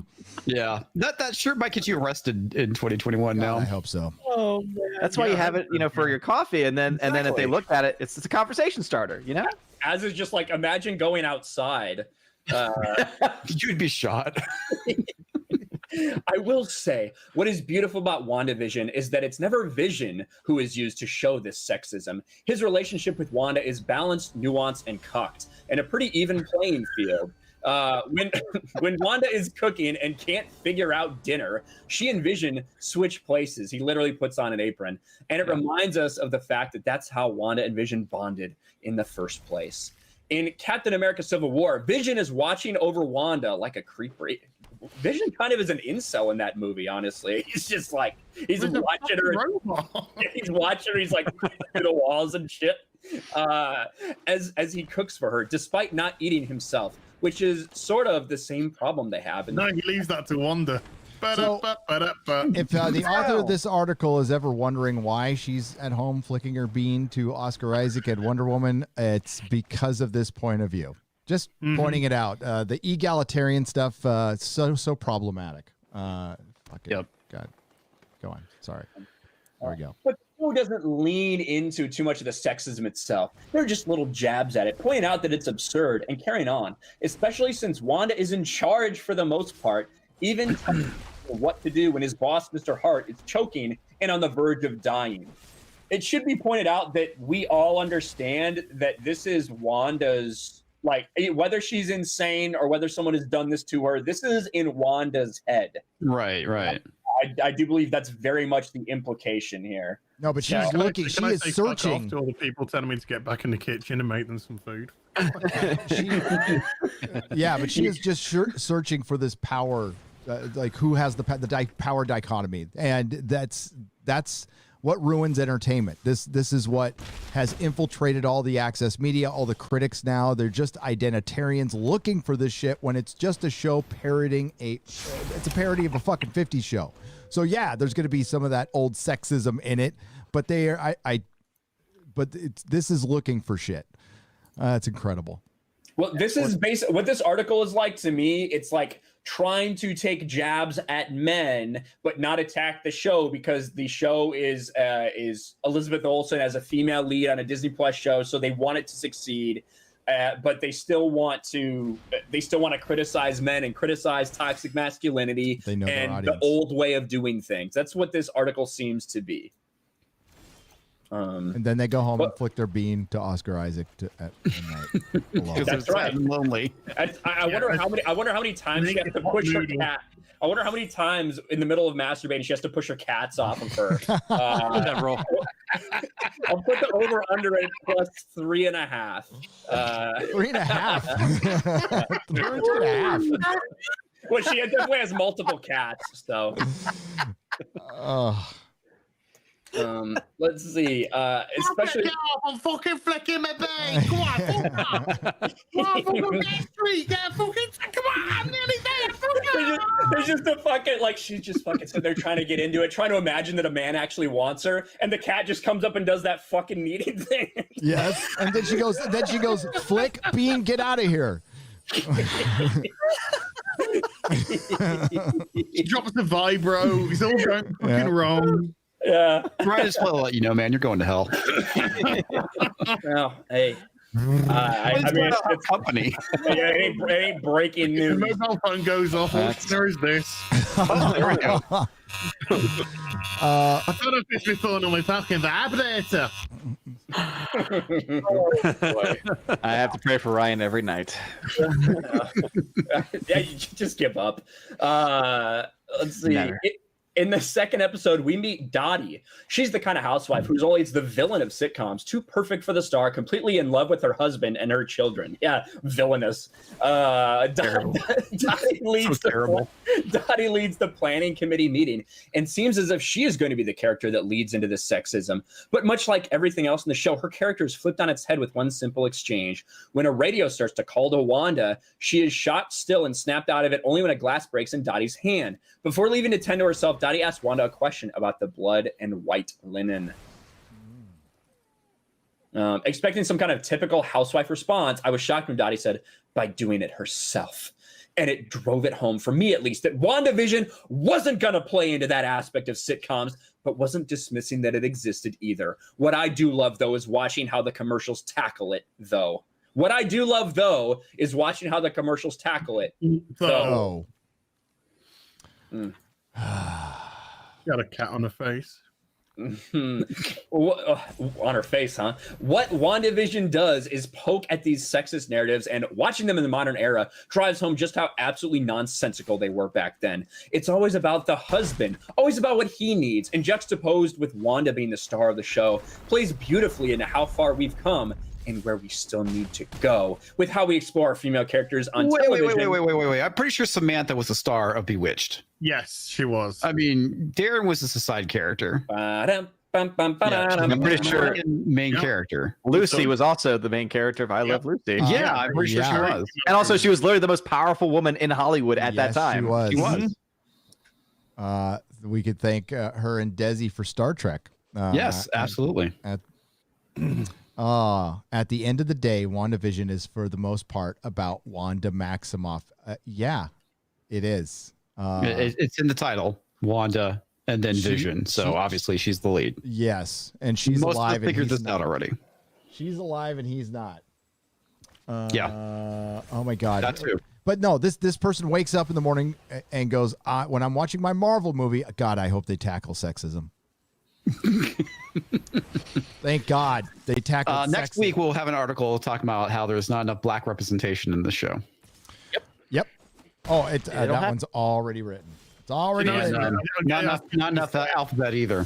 The worst thing you could be is successful and popular these days. And if you are successful and popular, if everybody generally likes what's going on, they will find reasons to bitch about it. Yep. That's essentially what it comes down to.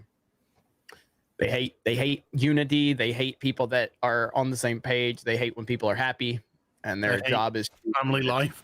Absolutely. They hate married couples. Mm-hmm. Yes, they do. Yes, they do. Hate the nuclear family. These people, man. Absolutely. What do you mean, these people? What do you mean, these? Right. Women that stink like cat piss. Those people.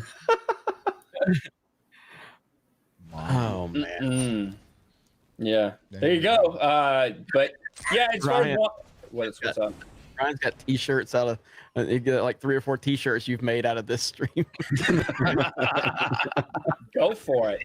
Ryan is a walking t-shirt machine. My fuck Naughty Dog shirts are still selling because they keep giving me material. So speaking of Ryan, Kinnell's 3-inch erect cock for $4.99 says, "Hail Yellow Flash and Friday Night Tights crew. Have you heard of the reboot of Walker, Texas Ranger? Chuck Norris might have to smash some SJWs if they ruin his legacy." Yeah. It's Jared Padalecki. Yeah. I thought it was the girl that was going to be the new Texas Ranger or something. No, I just got long hair. Jared Padalecki from Supernatural. That's where he's moved to now. Not the right brother for that role, I would say. Well, Jensen Ackles is going to The Boys season 3. I'm okay with that. I like him a lot. I'm not looking forward to season 3 in any way, shape, or form. Especially after what's his nuts are just like at Donald Trump. Stop giving me so much material for the next season of The Boys. He literally tweeted that. Oh, Jesus. Yeah. Just what people who like the show want. No one's gonna fucking care at that point. Nope. It's ridiculous, man. Oh, They had a great opportunity with that show, and they did. Fisted it. all gone. It's the same thing that happened to Westworld, man. Westworld was great. Time's Up happens, completely derails the show. turns to shit immediately. Ike Ellis for $5. Hail the Beards and Yellow Flash. Yeah, I guess Jeremy too. Thanks for the $5. Fuck that motherfucker. Jeremy loves his audience, by the way. Terry Wilkin for 20 Canadian pesos. Thank you for all you do. You keep me sane during these times. We are in a full lockdown here in Ontario, Canada. I watch and follow all of you. Plus, Perry Chan, your vids are amazing. I love you all so much. Thank you, Terry. Based on Gary's response, I have to clarify. When I said fuck that motherfucker, I meant me. Like, I was just saying fuck me. Because you said, I guess Jeremy too. I'm like, fuck that motherfucker. I wasn't clear about that. I did enough cussing out of my audience yesterday on the other stream, Drunk Video. So, went the fuck off on somebody.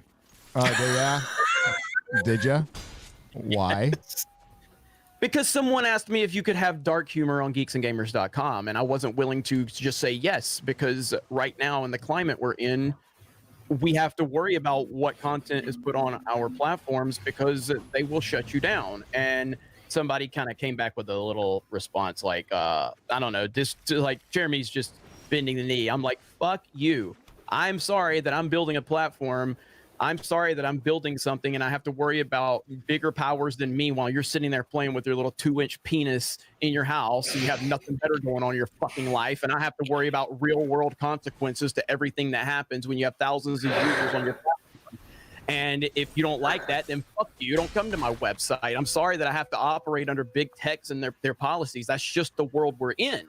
Unfortunately, and badass Billies in the comments like, fuck that shit. It's like, what do you want me to do? So I went off. I gotta say, Jeremy, that you not putting dark humor on your channel, I did not see that coming. Phrasing. Yeah, phrasing.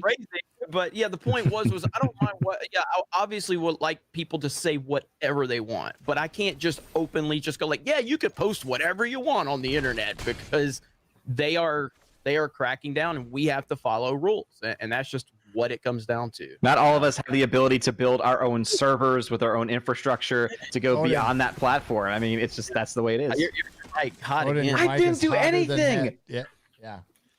What's going on? Stop talking so loud. I tell everybody, all these, they I get more subscribers, got to upgrade my gear, got to be a real YouTuber. I fucking buy more expensive shit and then it breaks. Then you need to buy something else more expensive to make sure that your more expensive mic fucking works. That's how it is. Go back to the Blue Yeti, bro. Is this better at all? Down a little bit. I don't think it's the microphone. I think there's some audio settings. Is this better? That's better. It's audio correcting probably in your computer or something.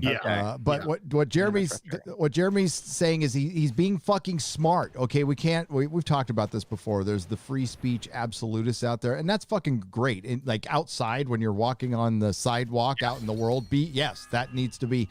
But here we have to run. We have to follow these rules and we need to be fucking smart. Is it bend the knee or is it adapt? We can't be effective unless we're here. We can, it's good to go to the alt tech and spread it out a little bit and test it out just in case some of it actually does come up and then it doesn't get bought out or canceled. But in the meantime, we have to stay here being effective. And if we're not effective, if we're not fucking here. Yeah, exactly. We're not going to be effective if we're a platform. We have to be smart about things, and that's the thing that everyone doesn't, or I wouldn't say everyone, but a lot of people don't get. Oh, you're bending the knee. No, we're being smart about things. Because in order for us to get our message out, we need a fucking platform to be able to spread that message. Yep. And, with our app that we're working on, it's not a native app. It's an app that will be directly from the website. So we're not going through the Google Play store and the Apple store. That way we don't have to worry. There's a lot of reasons why that's beneficial to go directly through that. But yeah, if you don't like me, go to geeksandgamers.com and talk shit about me all day long. That's fine. If you don't like my politics, go share your politics in our political forum. There's a spot to talk about that. If you don't like my movie opinions, go on there and just tell me how wrong I am.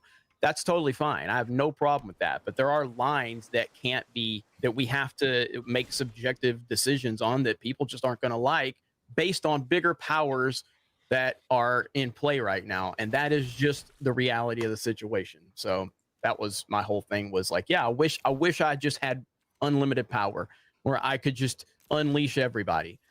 But that's just not the world we're in right now. But we're working to where we can maybe have that world at some point down the road. But right now ain't it. Yep.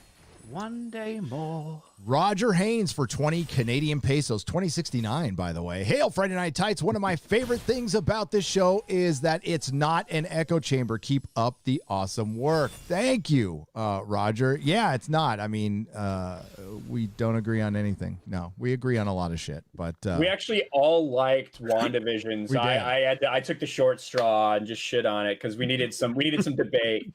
Yeah, we need some diversity of thought here. Mm-hmm. Really did. Which is true diversity. Next week. It's the only diversity we're getting on the show this week. Diversity of thought. So definitely not diversity of pizza, is it? No. No, I'm sorry. Or cake. Sorry, I ate it all already. It was delicious. Darkstar76 for $20. Hail all. So I guess I've joined the hate club. You and the gang have been in, made a comment on Twitter about the One Ring announcement, just hoping it wasn't woke, and all the usual got called is and phobes, and they told and then what they say is and was told to go beat my wife. You were told to go beat your wife. That's Twitter for you, man. That's Twitter. Oh, they're gonna love my video tomorrow. They're gonna love it. I'm bringing up the big question that everybody's they were tap dancing around in the big. So Odin, you're a fan of Lord of the Rings. They announced the synopsis, right? So the synopsis, it basically tells you it's going to be Game of Thrones. This show is going to be Game of Thrones. We're going to be in different parts of the map, following different characters who are all going to converge. Sauron's going to be the big bad. He's going to be. We're going to see the forging of the. But it's going to be political. And it's all based on a history, basically. So it'll be these two guys who nobody's ever heard of adapting Tolkien's dialogue, and they'll have no dialogue to adapt. So they'll be interpreting what they think he would be saying, because the Silmarillion's a history. There's no conversation. There's some conversations, but there's no you're not following a person around for a story. It's going to be Game of Thrones. So there's going to be a lot of blanks being filled in by two guys from Bad Robot whose only work was fucking Star Trek Beyond and putting fucking Captain Kirk on a motorcycle, riding around to fucking Beastie Boys music. That I am very upset by that. So I think this is going to end very well. By very well, you mean a train flying off a cliff or 50 YouTube videos. That gift you sent to us earlier. That was great. Just like that. I want you all to be prepared for gay elves. Gay elves are coming. We are going to get gay elves. Are they gay for dwarves? And this is the conundrum they're in. This is a story written that was supposed to be English mythology, written by a devout Catholic, and they're going to try to sell us that Tolkien would have been completely okay with gay elves in his story. And I can confirm he wiping their ass with his material. Did they say that there's going to be gay elves in it? There's going to be. No, they didn't say it. They're going to have LGBTQ representation. It reminds me of that. If that line, they cancel that shit though? Huh? his estate. Don't they have control over that? The estate. Do you think they care? The one guy that would have I stopped don't know. it is no longer there. Sadly. Christopher Tolkien died last year, so this is all his heirs, and he was the only thing holding back the flood of wokeness getting into the material.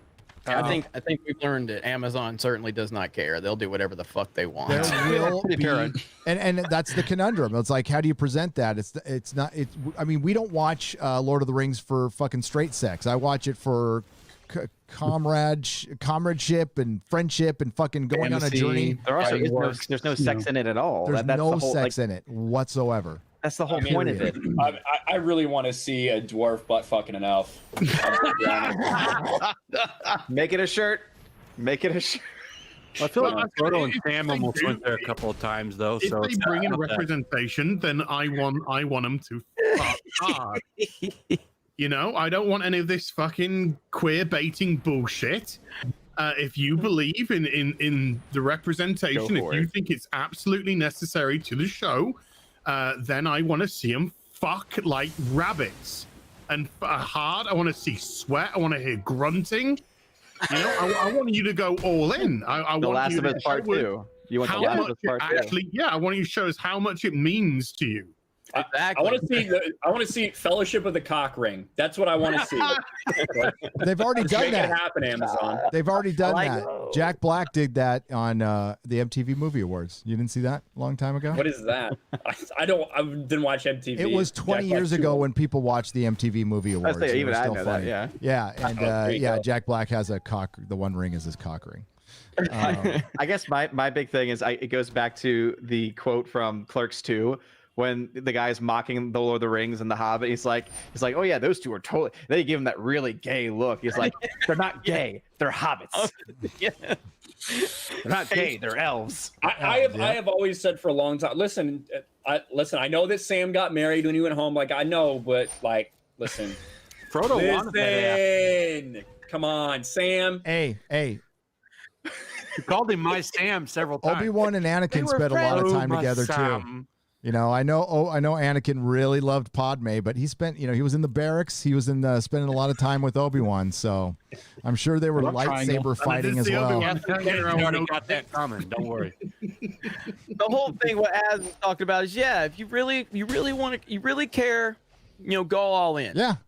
And just like I said, with Star Wars wanting their female representation, why are you making it the typical white girl? I want a 45-year-old black woman, overweight, 3 kids. That's who I want to star in. You want Precious? I want two muscular dudes. I want two big muscular fucking dudes. Yeah. One bent over the fucking other, and I want sweat, I want dripping.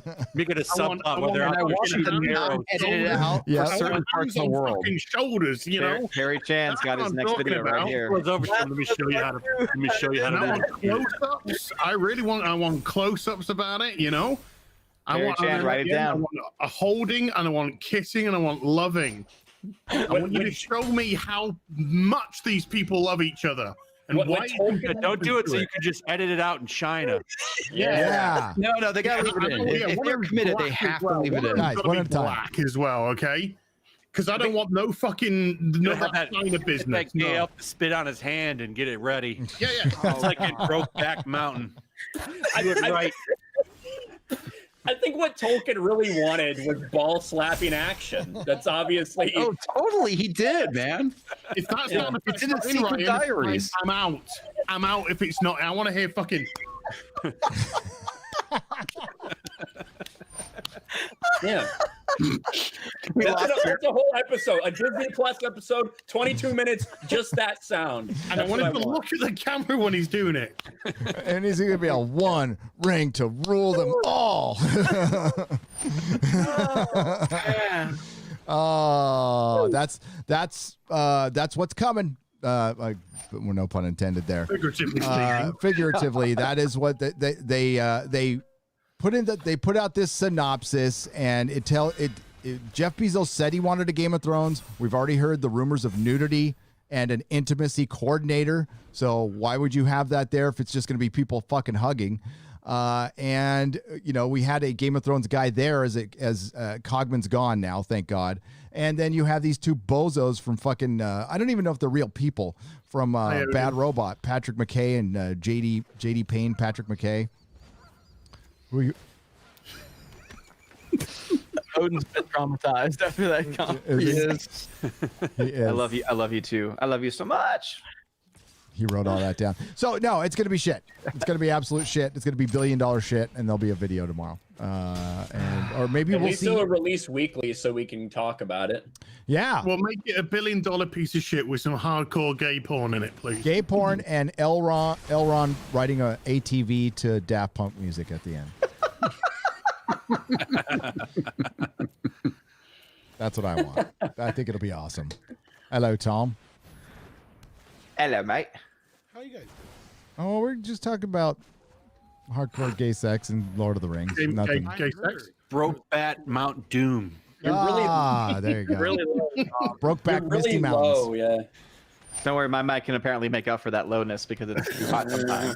Oh, you fixed the issue. You fixed the glitch. I don't know what I literally just put it.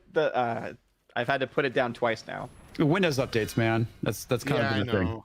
Is that Yeah. better, guys? Or Yeah, it's better. That's all right. Yeah, I heard Az talking in the back. I was enjoying it. You could have left me back there. I mean, well, I just want one of these fucking companies to stop bullshitting and fucking gay baiting, queer baiting, and really fucking show how much it means and how much it's necessary to their story. That's right, Az. You give them hell. that's right. Yeah. How dare they be bigoted? It's totally not because Az wants to see that in any way, shape, or form. Personally, no, not at all. Terry Slaughter. I'll watch it and I'll say, God damn, that was important to the story. It was so important. Yeah. Oh, it's That just like man watching. needed to rear-end that other dude. It's like with his elven fucking ears pointing to the sun. Now society can heal. not society can heal. You know, we just need some barely legal Smeagol. We'll be okay. Now we're coming together. And it's just like watching WandaVision, looking for the God. That sexism was tackled so well in WandaVision. That's why I watch superhero shit. What the fuck were they watching? The Mary Sue. Well, they're watching Yeah. a different reality than we are. You know, they have their feminist filters on, so everything is about misogyny, That'd be a good sexism. channel name, Feminist Filter. Yeah. Yeah. Terry Slaughter for $20. Hail from the Psycho Hillbilly from West by God, Virginia. Hail, Terry. Thank you for the $20. Mexican Iron Man. What's up, Mexican Iron Man? Hail, all of you. My admiration for each of your great insights, videos, and recent cross-channel collaboration together. You're truly leading all of us into a new fandom renaissance. Great job, gentlemen. Wow. Right on, man. Mexican Iron Man is awesome. Hell That yeah. is- Super supportive of all of us, has such enthusiasm and passion. Really do appreciate his support. And Yep. Echo Based Network's doing a great job over there. We got a lot of good stuff in the works, man. So good stuff all the way around. I want one of the elves to spit in the other one's mouth as well. Choke me. Choke Do a me. rainbow kiss. There's a super chat just came in. And I want to use it as a segue real quick because they just said they said, "Hail, Jester Feathers. Hail, I'm making a list of big tech alternatives to share with my social media circle. Any favorite, least favorite video uploading alternatives to Mama Susan, BitChute, and then another one, PeerTube. Big thanks to this proud new Geeks and Gamers Premium member." Well, that's Hell yeah. awesome. Thank you for that support. And I've been talking about this for a few weeks now, and I'm going to give you guys a link in the chat, but don't leave the show yet. You can go back and play this later, but this is the Geeks and Gamers video game. And Gary, if you can share my screen for me real quick, I'll show you guys a clip of the video I'm going to upload after Friday Night Tights. This is just a little montage of me playing the game, bitching about it because it's hard as hell, but Fact Blast. This is a game that was developed for 2 years by someone that's a fan of the channel. I had no idea it was going on. And basically the premise is you're battling NPCs that are making horrible terms, throwing terms at you like The Last Jedi is good and really dangerous stuff like that. And you can throw facts at them to defeat them. This is the Chicago map. There's sound bites of me, and this is a little bit of clip of me playing it with Twitter birds coming after me.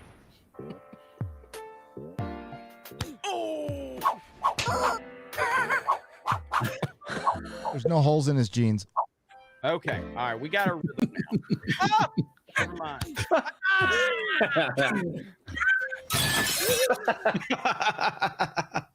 Apple juice gives you your energy. The facts. That is awesome. Man, fighting off Twitter.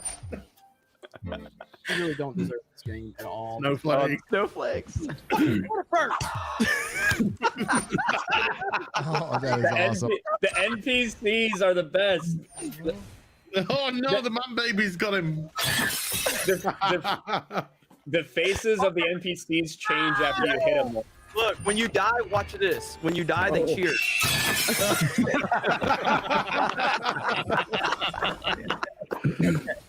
That was good. That is awesome. But so anyway, that is amazing. I am truly humbled by this. T-Rev is the person that will be linked in my video when I upload it after this show, but T-Rev developed it. You can get the link from the chat. Also go to geeksandgamers.com, and we have a banner up front that's scrolling where you can click the link and play it there. But yeah, I wanted to announce this on Friday Night Tights. This is obviously a joint effort between myself and Gary and all of these awesome guys. And I truly am, for all my shit talking, for all of how bombastic I am, like this blows me away. Like nobody, all these people that hate me, I got a fucking video game now. Like you can't do anything. Like I can't believe that someone took 2 years to develop this, took sound bites of me following all the stuff we did. It's incredible. And he has told me that, I asked him, I said, if I'm able to put some resources and some of the team behind what you're doing, can you develop another game where I can have more creative input? Having Doomcock in the game, like that would be amazing. You know, like there's a lot of opportunities. So what I would ask you to do is go over there, play the game, give your feedback. And if you're willing to support the game in any way, you don't have to, it's absolutely free. But if you're willing to give anything, there's a donation link for him, the guy that spent all this time, support that game. It is incredible, man. I can't wait to play it some more. So it's Ryan, you've played it, right? For about 4 literally playing it right now. Turned it on for a second. It's send me that link. Yeah, I got it. Yeah. Here, I got it right now. Also, we can actually DM now on mine. So yeah, you did. Yeah. He finally DM me. He's like, finally DM. Well, until Google Play take it off in 24 hours. Yeah. But it's actually kind of exciting because they are talking about how they're going to get group messaging in the near future as well. And awesome. I think also that because Google, because of the Android platform, is so much more like just easier to work around. You'll still be able to have full apps from Google Play. Even though the official version on the Google Play Store might not be up to snuff, their actual personal app that you can get from them directly will have all those features. I love Minds. Join Minds, everybody. Yes, Yep. it is Everybody revolution. And as I was saying, to answer the question, about alternate platforms, I've never been a fan of BitChute myself. I like Rumble is one that I've been uploading to, but Minds, you can actually upload your videos directly to Minds. And so I would say full bore that Minds is fantastic, and it's not crashing like Gab is every 5 seconds. So yeah, it's also not run by someone who's an insane fucking loser like Andrew. Yeah, I can't stand the CEO of Gab. Insane. Yeah. He is, like I told Ryan this the other day, we're talking about Gab, but I mean that guy. Like, you can say whatever you want. I know a lot of people think I'm an asshole, and that's perfectly fine. But one thing I don't do is I don't get like on the official like Geeks and Gamers Twitter account and just start cussing people out like from the account. Like you're trying to build a brand, and he's like from that brand, he's like fighting with the quartering months ago and making all these claims. It's very strange, man. That guy is weird. Andrew Torba does not believe in free speech. He believes in his speech, and that's the bottom line. If you want to go to Gab because you think it's a platform that you can speak your mind, that's fine. But just be aware if you're there for free speech, anything like that. No, Andrew Torba is a fucking insane person. Yeah, go ahead. I like the guy that runs Minds. He seems like a good dude. I'm not going to have multiple social media accounts because I think social media sucks, but that place is all right so far. I'm not going to invest time in like 4 different social media accounts. Yeah. If you want to go to Gab, that's fine, but I think that guy is weird. Yeah, and the whole thing is like he is vehemently against porn, which that's fine. Like that is fine. There's no problem with it. And I honestly don't think like with Parler and with Gab, like Parler doesn't allow porn on that platform. Yeah, that's fine. And I don't personally have a problem with that. I can go to Pornhub if that's what I want, right? That's not a problem. I don't care about that. However, what I do care about is how he treats anyone that doesn't agree with him. And like, that is the problem. What's great about the same way that the fucking woke leftist SJW losers treat other people that what's don't great align about with their thought. Yeah, what's great about Minds is that they do have like not safe for work stuff, but you have to label it. Like one of the rules is you have to label it as such. And if it does pop up, it's blurred out unless you click on saying I am okay seeing this, which I think is a great feature to have. And also it's a way of letting people continue to have that kind of conversation if they want to have it, but also allowing protections for people that don't want to have anything to do with that either. Well, I don't get how this didn't blow up before. Like this is, in my opinion, and I spent time on Parler. I got good growth over there, but I think Minds is better than Parler. Like we can actually DM. And you can get free cryptocurrency just by interacting with each other. Yeah, that's awesome. Minds is better than Parler, at least up to this point. Like it works better. It it's smoother. I got to the point I couldn't even type on Parler half the time. It was almost unusable. I don't know why I never used my account. I've had Minds for like years. I think the last thing I posted on there was like my Max Bemis video. And that was like 3 years ago. What's Max Bemis? Didn't he get canceled? Yeah, he got canceled. He got canned from Marvel, I guess. I guess he still does his music, but he's not writing for Marvel anymore. Yeah, he was probably the stablest of guys. I just started to learn how to use Twitter. No, honestly, with this whole thing, I mean, again, this is my only thing about it. I see this as a little bit of, we're almost making it too easy for them to conquer and divide us by dividing us, and we're almost doing it on our own. I don't care. Twitter, that Jack Dorsey guy's a piece of shit, and I don't get it. Twitter. Have you seen the Veritas video on Twitter is to make money. I don't like any tears of fucking woke weirdos. I agree with you, Yellow Flash. I mean, there's a point where, we can't keep cutting and running everywhere, but Jack Dorsey's, fuck that guy, man. He's a piece of shit, and I think everybody should probably just leave that platform. Az and I were supposed to leave it at Twitter the beginning of the If I year. were a content creator, I would not be on Twitter. I'm very close to with mine. Gary and I were going to leave Twitter, but we were kind of like, we're a few days late. We're probably going to go sometime in January. And then they shut down Parler, which is where we were going to do our social media. Yeah. So now we're kind of like not stuck on Twitter because that'd be a bit bullshitty. But now we're kind of like have to extend our stay on Twitter while we saw, maybe have a checkout of mine, see how that goes for a bit or something like that. But Jack Dorsey's a cunt. Oh, yes, he is. This guy is who the fuck gave him the right to say, and Google? We gave them the right, man. We gave them the power to do this. Well, we kind of did and we didn't. I know what you mean. I get where you're coming from. I fully understand what you mean. But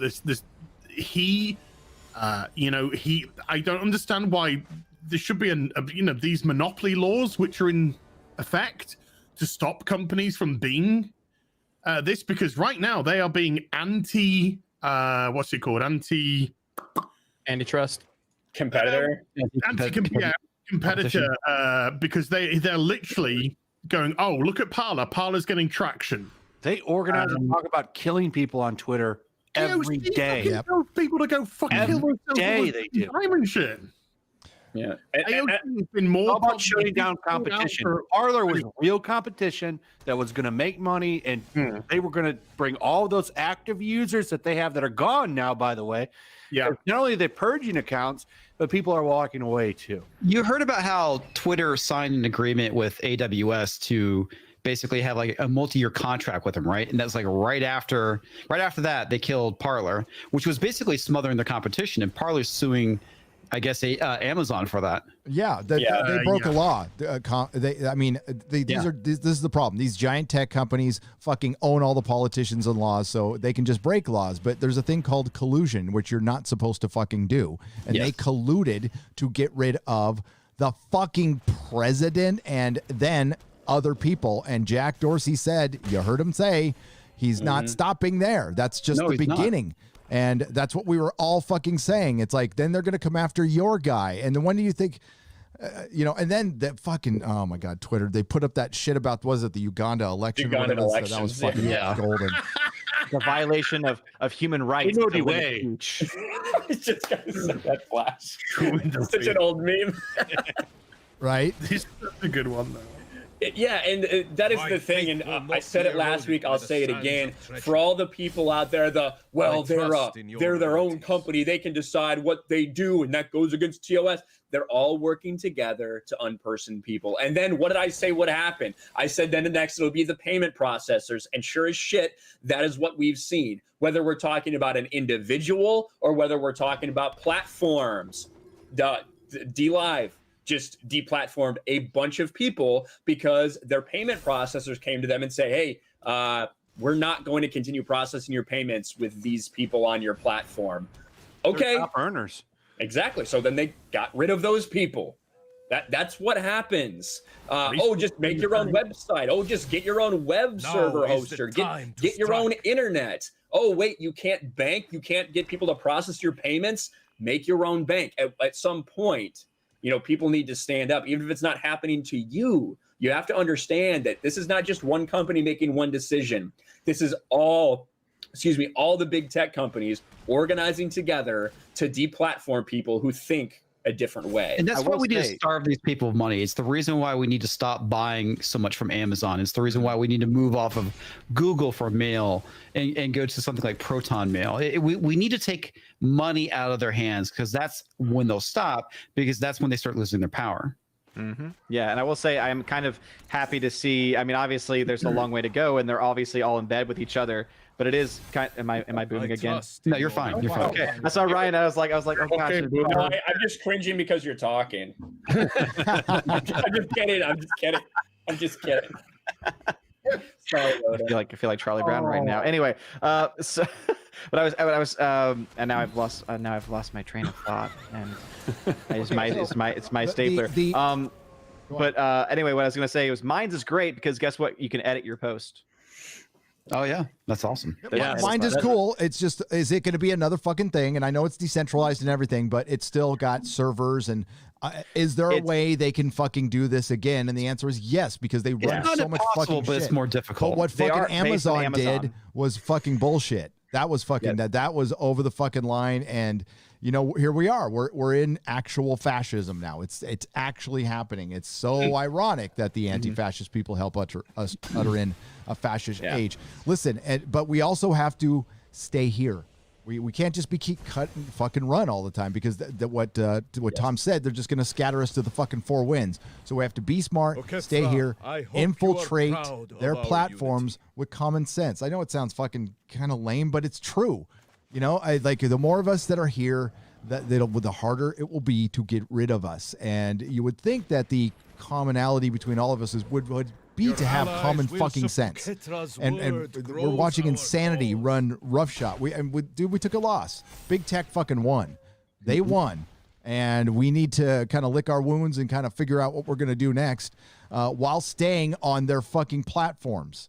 And they run out with this bullshit that they're still an arena for conversation or whatever the fuck Jack Dorsey said, and totally full of fucking shit. He's a liar. Yeah. I mean, there's things I'd like to say now I can't. But you know, we'll just have to figure this out day by day at this point. But I guess Minds is the best option. I'm over at Minds. We're all at Minds now. Yes. Yeah. And also, I will say that Minds, it is based on the Amazon Web Services platform, which is the same platform that was pulled from Parler. The difference is that Minds has been a platform for a while now, and they have been building backups and alternatives if they ever, for any reason, have their membership pulled. So they do have contingencies put in place, which is what Parler didn't, because they were obviously an up-and-coming company and did not have the ability to do so. Yeah, I'd love to say, you know, we need to vote in politicians who would be running a platform of being kind of bringing tech to heal. But they have in the past, and every time they get in office, they get bought off, and it never fucking happens. And they're blatantly breaking laws right now. And well, if we find one we like and try to vote them in and get a lead, mysteriously at 3 a.m, suitcases of votes might show up. Well, I mean, it's happened in Georgia too. Missing votes just showed up at 3 a.m. It's crazy. What a coincidence. One thing to look forward to, but nothing out of the ordinary, chat. For Facebook might be on the brink of being broken up, though, because you have 48 states attorney generals and DC's attorney general have signed on to basically sue them for antitrust violations. So it's a step in the right direction, but we'll have to wait and see what it looks like in the end. Yeah, nothing's gonna happen. Yeah. Government will fuck it up at some point, but what they're gonna do is what they have been doing, and this is the whole system, is they're gonna target individuals, and they're just gonna pluck these individuals, and you pluck the big ones and you quiet everybody else, and that's how they can look like that they're not deplatforming everybody, which is what they want to do. It's absolutely what they want to do, and it's only a matter of time till they get to fucking movie critics, right? Or people who talk about pop culture. Baron Cohen trying to demonetize us on YouTube. He was putting out tweets with atting in Google and Susan. We love you, Susan, by the way, big fans. And all those people saying that Twitter is that YouTube is the channel for you know who, TDS, and that it needs advertisers need to pull the plug. This is a fucking rich multi-millionaire pretender from a fucking background where he's never ever had to fucking scrimp or save in his life, that if more advertisers leave YouTube, it isn't going to be the ones that are going to satiate his TDS. There's going to be tens of thousands, if not hundreds of thousands of accounts which will be hit that don't do anything but shout at clouds or talk about how much they like Lego or whatever it may be, and they're going to get wiped. They're going to get their monetization destroyed purely because of these dumbass pretenders with their agendas that are going to come in and they're just going to smash everything up, and they don't care because they're multimillionaires. Mm-hmm. They don't care. It's not going to affect them. It's not going to affect them, not the least. So why do we care if hundreds of thousands of people suddenly lose their livelihoods or lose their income sources, particularly in a time right now where we're locked up and we can't go out? A lot of people can't go out. A lot of people have lost their jobs. A lot of people can't get any more jobs. We've got taxi services that are just falling apart now. Never mind retail, because there's no one to ferry about. And I know one, and his company's just on the verge. There's some which have already gone. And we've got retail decimated. Everything's been decimated. And the one thing that we can do right now, one thing that is thankfully, thank fucking God, keeping us going, is we can make our videos online from our houses. Mm-hmm. But if they came in and they destroyed the advertisers because of their personal politics, boosh. We could all be fucking wiped and well, probably you go around his house and fucking nicking his shit to sell. Right. Well, I was just going to say that is basically like a trickle down economics of sorts. You're right. It always affects everything down the line. We said this how many months ago? It's like the things we're going to see affected first are the things that people don't think about. You know, everybody was freaking out about toilet paper, but like we kept saying, you know, all these things that we don't think about, they're the things that are going to go first. And, you know, sadly, Gary saw it firsthand that, you know, salons and then, you know, specialty stores and all these things. And then, of course, the taxi services are going to go, gas stations are going to go out of, restaurants already are. I mean, you name it, anything that's a non-essential, basically a non-corporate entity. Yeah. Speaking of things that are quick to go, Odin, you got to bounce. Yes, I do. Spend some time with the wife as we put the child down for the night. Whoa! Don't put it down. Just that's not very nice. Place the child easy. Let it sleep. Don't put it down. Do I need to put my volume up again? Because I will. Yeah. Plug your channel. Well, yeah, you can go ahead and follow me over at OMB Reviews on YouTube. However, if you are sick and tired of YouTube and Twitter, go follow me on Minds, because not only do I post there almost exclusively now, but also I upload all of my videos onto the Minds platform, and so you can watch the videos directly on Minds without ever having to go to YouTube or any other platform. So go check me out. Odin's Movie Vlog is the handle over on Minds, and yeah, thank you for having me on as always. Take it easy, Odin. See you later. Bye, everybody. Have a good one, man. You too. There we go. I was gonna say to Odin, I mean, he already got the first part of what happens with the housewife in the 60s. He got his food brought to him. I was gonna go ask him about that second part, but he's a nice Catholic boy. I'm not gonna put him on the spot like that. But I'm glad Odin had pizza. It sounds good. I want pizza right now. I'm so hungry. I know. I'm fucking starving, dude. I've been trying to not eat some of it. I've been eating like a fucking pig for literally all of lockdown. So I'm trying to not, but it's difficult. Yeah. Well, you get to go to a gym. So do I. So it's true. What do you guys think about this Ray Fisher thing? I think it's kind of hilarious. This guy, he's a crybaby diva. I think dude makes millions of dollars. What's crying about now? He makes millions of dollars to play pretend, and he's bitching because somebody was mean to him. Fuck him. Yeah, fuck Ray Fisher. I think. I think. I don't give a shit what Joss Whedon said to him. He's a bitch. Whiny bitch. I think Ray Fisher tried to capitalize off of the whole BLM movement back and everything. And then he wants to be the Colin Kaepernick of movies. Yeah. He just leaked some audio. I saw. He's a piece of shit. He's not making millions. This guy probably earned about $177,000 from. I always feel bad for him. It's all right. He's going to make a lot more now. if he wouldn't have fucked it up. Kaepernick taught us anything, it's that you can make a lot of money being a fake victim, and that's what Ray Fisher is going to do. Yep. I don't think Ray Fisher is relevant enough for like Colin Kaepernick is actually someone who had like notoriety. Ray Fisher, I feel like, is a very small, even compared to Colin Kaepernick, very small star in that kind of realm. This is like his career is just fucking done, and I don't see like too much victimization, monetization from it. Not as much as Kaepernick, for sure. I think both sides in this are retarded because DC has clearly just been an absolute jumbled mess. And I think that Joss Whedon's an enormous piece of shit.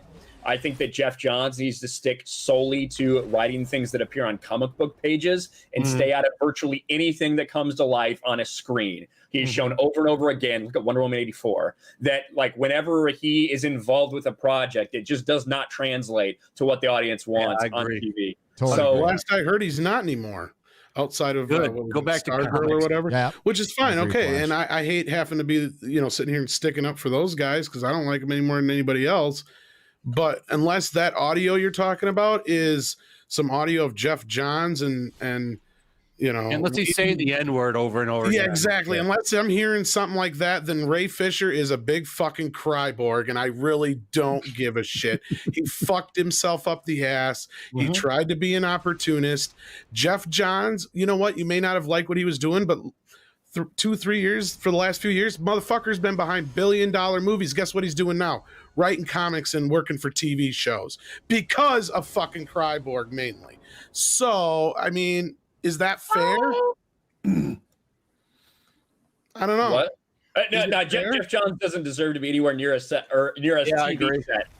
I'm not saying that part. He's much better. He's very good at writing comics. All that shit aside, though, this guy was in charge of billion-dollar movies a couple years back. Now, because of all this bullshit, he's delegated now to television and comics. Now, I'm not saying he's not in the right place, but how is that fair to his career? What did he fucking do to Cryborg to deserve that? Just like give him enough lines. You wanted more lines. He's a fucking diva. Exactly my point. I don't give a shit about that Jeff Johns. I don't give a shit about Jeff Johns either. But I'm fucking worried about the precedent is what I'm fucking talking about here. Because fucking Cryborg got his way, and he's still acting like a little bitch.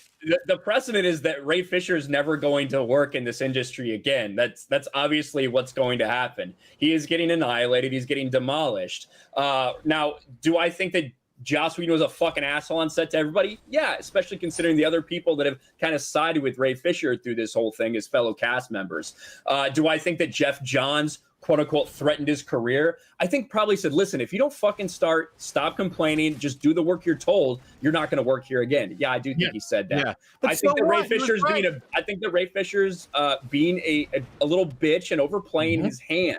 But the biggest problem in all of this that I see is that, once again, this is something that is wrong with DC. They have no leadership to set things straight. It is these constant little infighting between all these groups and different factions. There is still no clear leadership on what they want to do. I haven't been able to listen to this yet because I'm on stream with you guys. This is evidently leaked tape. Let's see, a clip from my final conversation with Warner Media's independent investigator. Hopefully it lends itself to the truth of the investigation, the credibility of my current claims against Walter Hamada's behavior. Do I think that Walter Hamada probably tried to tamp down some of this stuff so they wouldn't have so much fallout? Yeah, I do. At the end of the day, you do kind of have to play the game sometimes, especially if you want to change things. Ray Fisher decided to nuke everything. And he's nuked his career in the process, and I don't really think achieved a whole lot of change. Look, all I know is to give the guy the benefit of the doubt. I will say this: he was fresh off of Broadway. He doesn't know what it's like really to be in this kind of arena, and it's not an excuse. And I'm not making an excuse for him, but I can understand from his point of view, coming off of a director like Zack Snyder, who was probably much more receptive to an actor. He had a fucking movie on the way that got canceled, or didn't get canceled. It got merged with another movie. So what I see is a kid who probably got upset because this other director treated him one way. And then you had Joss Whedon who came in, and not an excuse, but the studio mandated this fucking movie had to be done by such and such date. And he had a fire under his ass. And you had a kid who said, I ain't going out there and saying booyah. It's like, kid, that character's been saying "booyah" since before you were born. You're wasting tens of thousands the guy of from Doom dollars. Patrol in. That guy's a better cyborg anyway. I mean, so do I think that Joss Whedon and maybe Jeff Johns turned around and said, you know, if you don't do this, we're going to end your fucking career? Probably. Is it the right thing to do? No. But do I think they're being racist? I have a hard time fucking believing that, because for one, Jeff Johns has a black wife. And two, unless he's got a bunch of other people or some audio tape of some actual fucking racism, I see somebody who's using a movement to try and further their career. And like you just said, Ryan, he's just nuking it. And I would love to see somebody like John Boyega, who actually has faced some true racism, and we have the fucking proof, slap that fucker down and say, look, sit down and shut up, because all you're doing is ruining the movement. You're ruining the message, because he actually has something to fucking say and bitch about here, because we've seen the proof of what they've done. And he's asked the tough questions now of Disney, and Kathleen got a talking to. I don't know if you guys seen that. So, I haven't. Yeah, they had John Boyega, I guess, gave her a big had a big meeting. Like a few months ago. Yeah. So granted, I mean, it's just Ray Fisher nuked it himself. He could have kept his mouth shut. He could have possibly had something going forward, and he fucked it up. Well, I think the bigger thing is for Ray Fisher, right? If you truly believe that all this stuff is a problem, and I think that whether it's just because that's his fucking ideology, I do think he truly thinks that something improper went on, or because, like you said, he's from Broadway. I do think he truly believes that.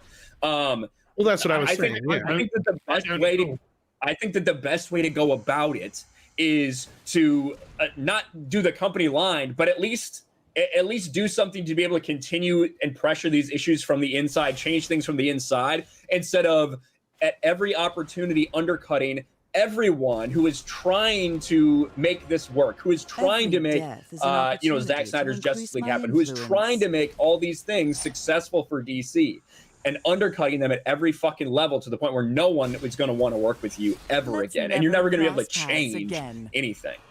I don't think he believed anything improper happened at all. If he believed anything improper happened at all, he would have made his claims immediately. He did not. He waited. He waited to a very specific part in time. He waited till John Boyega came out and had his rant in Hyde Park. He also had, I think this guy's butthurt because he had a story with Zack Snyder. He filmed a story with his character. And then Joss Whedon came in due to the awful events in Zack's life. Joss Whedon came in and he just went, I'm making my fucking film, and cut his fucking story onto the floor. And then said, I want you to say these words, because he's trying to make a now a more hyper friendly Justice League. We're all going to be laughing. You're going to say your catchphrases and everyone's going to eat popcorn and go home happy. And this guy doesn't like it. He didn't like it. He wanted his fucking story to go into the film. He wanted his piece. He wanted his work to be there, and it wasn't going to be there. He was relegated in Joss Whedon's cut to a bit player. And I think he kicked his heels, and I think he had a tantrum, and I think he got his mother's tit out and started fucking sucking on it and breastfeeding himself. And then I think he got dragged into the office and told to buck the fuck up. And if you don't buck the fuck up, you're going to find it very difficult to get work in Hollywood. And I think that's what, and I don't think he liked it. I think the guy's a pretty fucking theater twat who's coming to movies. That's why I call him a diva. And doesn't realize that movies got hundreds of millions of fucking dollars at stake here. This isn't some fucking, $100,000 fucking production that goes on to Broadway for a little bit. And he can do it twice a week and maybe 3 times on a Wednesday or whatever he fucking does. And Joss Whedon turned around and said, excuse me, sunshine, I've got my fucking neck on the line here to try and turn a movie, and I've got to turn this fucking whole mess, which is spiraling out of control with hundreds of millions of dollars, into something that's going to make the fucking big screen. So fuck off and say booyah when I tell you to say fucking booyah. And I think he went home and fucking cried like the little bitch he is. I think you're right, Az. That's kind of what I was getting to in a more eloquent way, but yeah. So he just fucked his career. We've been watching somebody who, he was trying to be Colin Kaepernick and he fucked his career. And it's kind of funny because, going after Walter Hamada, this isn't going like going after a cis white male in Hollywood. You're going after Walter Hamada, who's made that company a lot of fucking money and is a powerful dude. And it also proves kind of what we were talking about with the Lord of the Rings. So I have to clarify something because occasionally you have to do that on YouTube because part of our job, you got to state the obvious sometimes. Nobody gives a fuck about your fucking cause, your BLMs, your LGBTQ movements in Hollywood. No one cares. They care about making money. They want to be able to sell certain movies to certain people. They still want to get the best actors possible, and they're just trying to piss off the least amount of people. And the path of least resistance right now is bending the knee to all of these organizations that are putting giant political pressure that can do a lot of fucking monetary damage to these companies.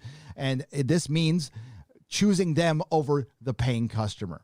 When we were talking about the Lord of the Rings and bringing in the LGBTQ stuff into the Lord of the Rings, we weren't being anti-gay. If you've watched my channel for more than 5 fucking minutes, you know how I feel about that stuff. I'm not going to pull out the whole, I've got gay friends. I lived in San Francisco. No fucking problem. Gay doesn't impress me. Gay is fucking normal. Gay is normal, okay? LGBTQ is normal, which means I'm going to give it shit. We're going to give everything shit, but we weren't giving people shit. We were giving the creators of the fucking show shit because they're going to use that to prop something up to get a fucking headline, and they're not going to do anything with it. They're just going to use you, just like Star Trek used you this last season, and they put this poor transgender couple or whatever on display. Anyone that thinks like that they these were people fucking care little is a toys. fool. Yeah. They don't give a because shit what do they about do? you. Look at Rise of Skywalker. Oh, there's a lesbian Nuance. kiss. What they do in other nations where that wasn't proof, they cut it out. And what do all these companies use forced labor in China from slave camp? You think these people give a fuck about any of these movements? They don't give a shit. And it's so funny that all these people that champion that, they never talk about any of this on Twitter. They just, it's a blind eye. It doesn't matter. Yeah, all these companies that change their shit to the rainbow during Pride Month, except in the Middle East. Then they don't. You know, the one place where they actually need people to speak up for gay people. How is China on LGBTQ plus issues? They don't. And did you guys, I caught most of the show, but did you guys bring up the whole thing about the High Republic and the Chinese only edition? I brought it up very briefly, but yeah, I mean, but somebody actually hang on, guys, hang on. Somebody actually responded to it. Hang on, please. Guys, is there ads dropping in the middle of this fucking stream? Because that's what people are saying. Yeah, I just okay, so that's fucking YouTube. I just went in and manually unclicked I didn't know it was even happening. So somebody said an ad dropped in the middle of the stream, so I went in and I unclicked everything. So there should be no fucking ads. This isn't monetized right now. So I don't know what the fuck YouTube is doing. I have an ad blocker, but I'll get a black screen occasionally, so I know that's when an ad played. So I saw it happen like 3 times. I have premium, so but I saw where it clicked over. So and also some people are having problems, Gary. It looks like they lost the stream temporarily, had to come back in. Maybe that's why the ad played for some people, because they lost and they came back in. I'm not sure exactly what happened. But. No, they're saying that it was actually playing like right in the middle of the stream. It wasn't like a dropping in. Yeah, there's been 2 errors over the last last 10 minutes. There was 2 errors. I was gonna say they were saying the stream was dropping out. Yep. All right. So yeah, there's not supposed to be ads playing. Sorry about that. My apologies. Okay, continue, Tom. Go ahead. No, that's fine. I didn't realize that that you were going to address that. But no, I got the tweet down there if you want to share it. This is one of the guys that are addressing the whole Chinese issue here. I don't know if you guys shared this earlier, but yeah, Darth Tater. Is this the one you showed? Member Matt Martin. Yes, thank you, Ryan. Just the answer here is just fucking redonkulous. Any reason why it's Chinese exclusive if it's High Republic era? Seems those of us in the States might miss out on an important info if it's part of the publishing initiative for High Republic. It's built specifically to avoid that. The same way the Chinese audience probably won't be reading the American High Republic stories. Of course not. Because they don't care. care about Star Wars. Well, and if you look at it, so if you watch the video where they're talking with like the couple Chinese people involved in creating this, they essentially created a little pocket on this planet that is just China, but Star Wars. all the characters, all the human characters are Chinese people. Right? It is diversity and representation, but I mean, not for China because they don't like that shit and we want their money. So Disney created their own Star Wars ethno state for China. Yes, they did exactly that. As wow, wow, Disney, that's wow. Yeah, you hit the nail. That's what the right X-Men have been doing in the Marvel comics for about 2 years now. Yeah, living on an ethno state, but yet they're still persecuted. That's so stupid. Oh man! Somehow they're persecuted Nazis now. I don't quite get it. Yeah, I don't either. But that's the Disney that cares about you. Let's remember that freaking Bad Robot, that organization that made The Force Awakens and The Rise of Skywalker. I'll never let him forget this. During the riots, decided to fan the flames by putting out a statement saying no more white comfort. And this is the same organization that reduced Finn in a poster for China. Yep. Yep. Nice going, everyone Disney. ignores that. Nice going, JJ. Completely destroyed his character and cut his role in the sequel.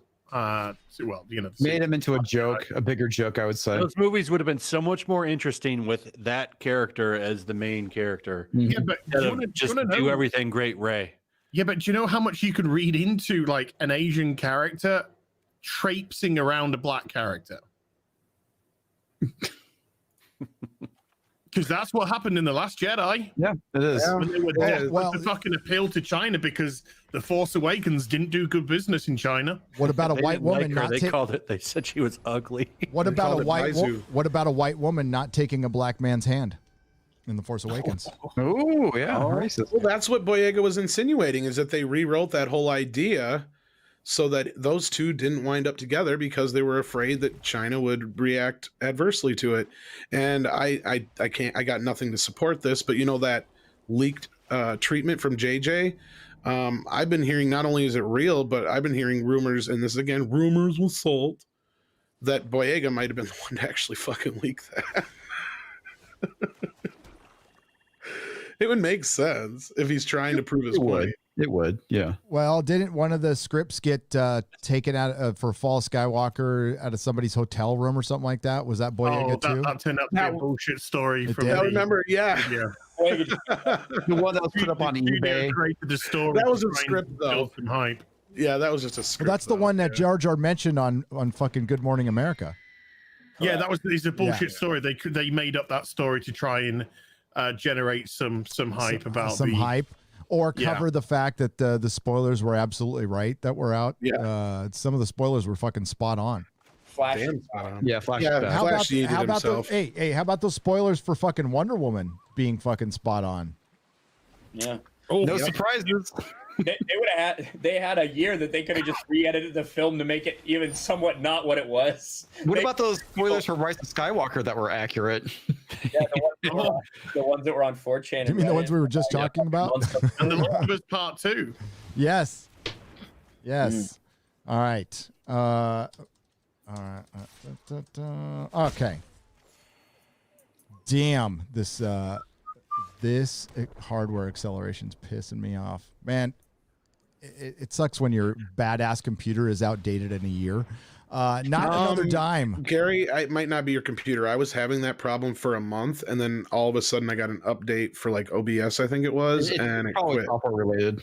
Yeah, I was going to say, I think it might be software related. Yeah, I'm getting tired of OBS. Not another dime for $10. Freak the corporate algorithms for example, for your own and around other people with devices like Alexa. Say, Alexa, how do I cancel my Amazon account? Oh, I've never done that. I have an Alexa. I do. The wife likes it. Nikki D for $5. I will ask next time. Morbius and No Time to Die has been delayed again. Do you think Wonder Woman 84's lukewarm box office returns scared the other studios. The fact that they're not so Joe Average and Sally Average out there in the public, you're not going to be getting the vaccine till December. That's why they are delaying all the movies, because the movie theaters will primarily not be open at full capacity for the entire year. Just be prepared. No, I don't for think. that. Oh, go ahead. That's. I think the most it'll be open is 50%. There'll be states, like the flyover states and stuff. You guys will probably have open theaters, Wisconsin, but California, no. Well, the world's top scientist, Bill Gates, says we're going to have lockdowns in 2022. I mean, he's a genius when it comes to medical science. So He is. He's going to be getting us that medical app. I think digital passport. what I think happened with 007 is that the talks with Apple fell through. Is my guess. Nobody gives a fuck about that film. that movie's going to be a big dog. No, I know somebody who shit. saw it. It is a big pile of dog shit. I'm looking forward to shitting on that film. I am too, but we're probably gonna have to wait till next year to do it. That's fine. Yeah. More like No Time to Cry, Mr. Bond. No, let it go out. Right. I kind of wanted to see Morbius though. I was looking forward to that one. Yeah, that actually looks surprisingly okay. I did just hear that Godzilla vs. Kong got moved up to March, though. Yeah. I'm Move looking up forward to that March. movie. Move up to March to play where? Well, you know exactly where it's going to play. Oh, on HBO Max, right? That means they probably ironed out the deal with Legendary. Yeah. Okay. Yeah. Tom already spoiled it for me, though. If I was Told me about Mecha Godzilla. If I was HBO Max, I would try my ass off. I wouldn't spread the fucking movies out. I would do 2 or 3 a month because you're trying to get subscribers. That's all you're trying to do at this point. Well, I think You're not that's trying to kind of make what they're money. going to be doing. Yeah. Hey, Garrett, the chat's frozen. The chat's going to be frozen. That's fine. Here, Okay. we'll just deal with that. There The you go. actual chat's still going, though. The chat I'm seeing is frozen, but the one on the screen. That's fine. Again, hardware acceleration. Nothing's working right now, so it's kind of fair makes enough. it hard to do this shit and live stream at the same time. Jason Smoot for $20. Have you seen the trailer for Willy's Wonderland? Cage is still insane, and it looks fantastic. That movie looks great. Oh, it looks awesome. Do you guys think he's gonna speak in it at all? I think it'd be awesome if he doesn't. He didn't speak once I got a minute into the trailer and he hadn't said a word, I was wondering if he was. And then he screams twice that I can tell. And then there's a little thing at the end and just shows him looking crazy. And it's somebody I love a man a few words. And so maybe he just doesn't speak. It'd be kind of He'll fun. have some crazy one-liner at the end. That's probably it. But that movie looks great. Yeah. I hate sand. Of course. The rough gets everywhere. Willy's Wonderland. Okay, I was just reading the synopsis. I'm not going to watch the trailer right now, but I will check it out. Yeah. He goes to a Chuck E. Cheese and there's some weird robot that moves around, like those animated things you saw at Chuck E. Cheese. Yeah, the So it's like animatronics. that. What's Yeah, that? he's there as a human sacrifice. What's that He video just starts game? killing him. With the Freddy's. My kid. Five liked it. Nights at Five Freddy's. Nights at Yeah, a lot of Freddy's, people saying yeah. it's ripping that off. I don't know anything about Friday at Freddy's, so all I know is Nick Cage making crazy It's a very faces, similar tearing shit comment. up. That sounds okay to me. It's a very similar concept, except you're stuck in it for 5 nights and you're a security guard. But it's very similar. Frank Sarko for $20. I fast forwarded through Dr. Karen's holiday special, The Revolution of a Fan Base. The worst 10 minutes I've spent. Captain Jack was the only character with any heart and gravitas. What a steaming pile of chibnall. Frank, I can't believe you watched it. I can't believe you watched it. So, Jodie's quitting. They're filming the next season. They're going to bring back fucking everybody under the sun to try to make people watch the show one more time. She's gone. We don't know if Chibnall's gone yet. I don't think he's staying. I think I think they're thinking about canceling the show. I think it's just good. I think there's a possibility that it might go. Yep. Legit. I said it. Yeah, I said it when I did my sort of when Jodie quit video, and I said, I'm not even convinced it's gonna carry on after the contracts have ended. That could be it. Well, they have not. It has not been commissioned for a season 14 and 15. A lot of people were running with that. That was bullshit. And HBO Max, what it purchased was the license to play old Doctor Who on HBO Max. It's not paying for fucking new seasons. They can use that licensing money to pay for new seasons that they want, but it's not like HBO Max is producing Doctor Who now. They just have the right to have it on their streaming service, and they already got what the ones they want. They got the David Tennant shit. That's all they want. They don't need the fucking Jodie shit. Nobody's watching that. Nobody's going to watch it on HBO. No, the show's doomed unless the show's doomed. It's not just a matter of getting rid of Jodie Whittaker and Chibnall. It's the philosophy at the BBC now that's destroying the show. So unless that changes, it doesn't matter who they replace with the doctor or the writer. The chances are they're still going to just push out the same shite. You're right. I mean, we're watching Star Trek and Doctor Who just play out now. If CBS and BBC want to fucking throw more money at it and just watch it burn, that's your money to burn. Great. Nobody's even going to like Star Trek Discovery season 4. I doubt I'm even going to cover it. I don't give a fuck. Like it's so dumb. I can't sit through that shit anymore. So did they go back into the past and the into the future? They're still in the future? No, Yeah. they've got communist uniforms. I'm not even joking. Yeah. They're like fucking commies now. They've got their gray and red. You know, Commissar fucking Burnham is now leading the fucking Discovery, and they're just heading out into space where she can fucking be the bestest ever to everyone. And they ended it. I'll grab an image. I ain't fucking taking I it. have thrown down the gauntlet. I pretty much told Andre, I don't give a fuck. You better hope there ain't no season 4 because I ain't watching it. Yeah. I would love to see the photo that you're referring to.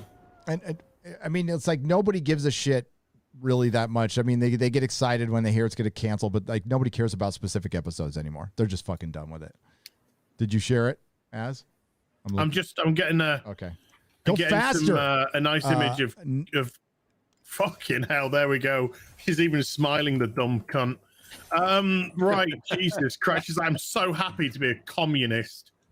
This is great. Right, just in a quick edit, Gary, then I'll stick it up for you to share. All right, I'm going to read super chat in a sec. We're going to say Jason Smoot for $20 says, "Did you see Belle Delphine dunking on commies?"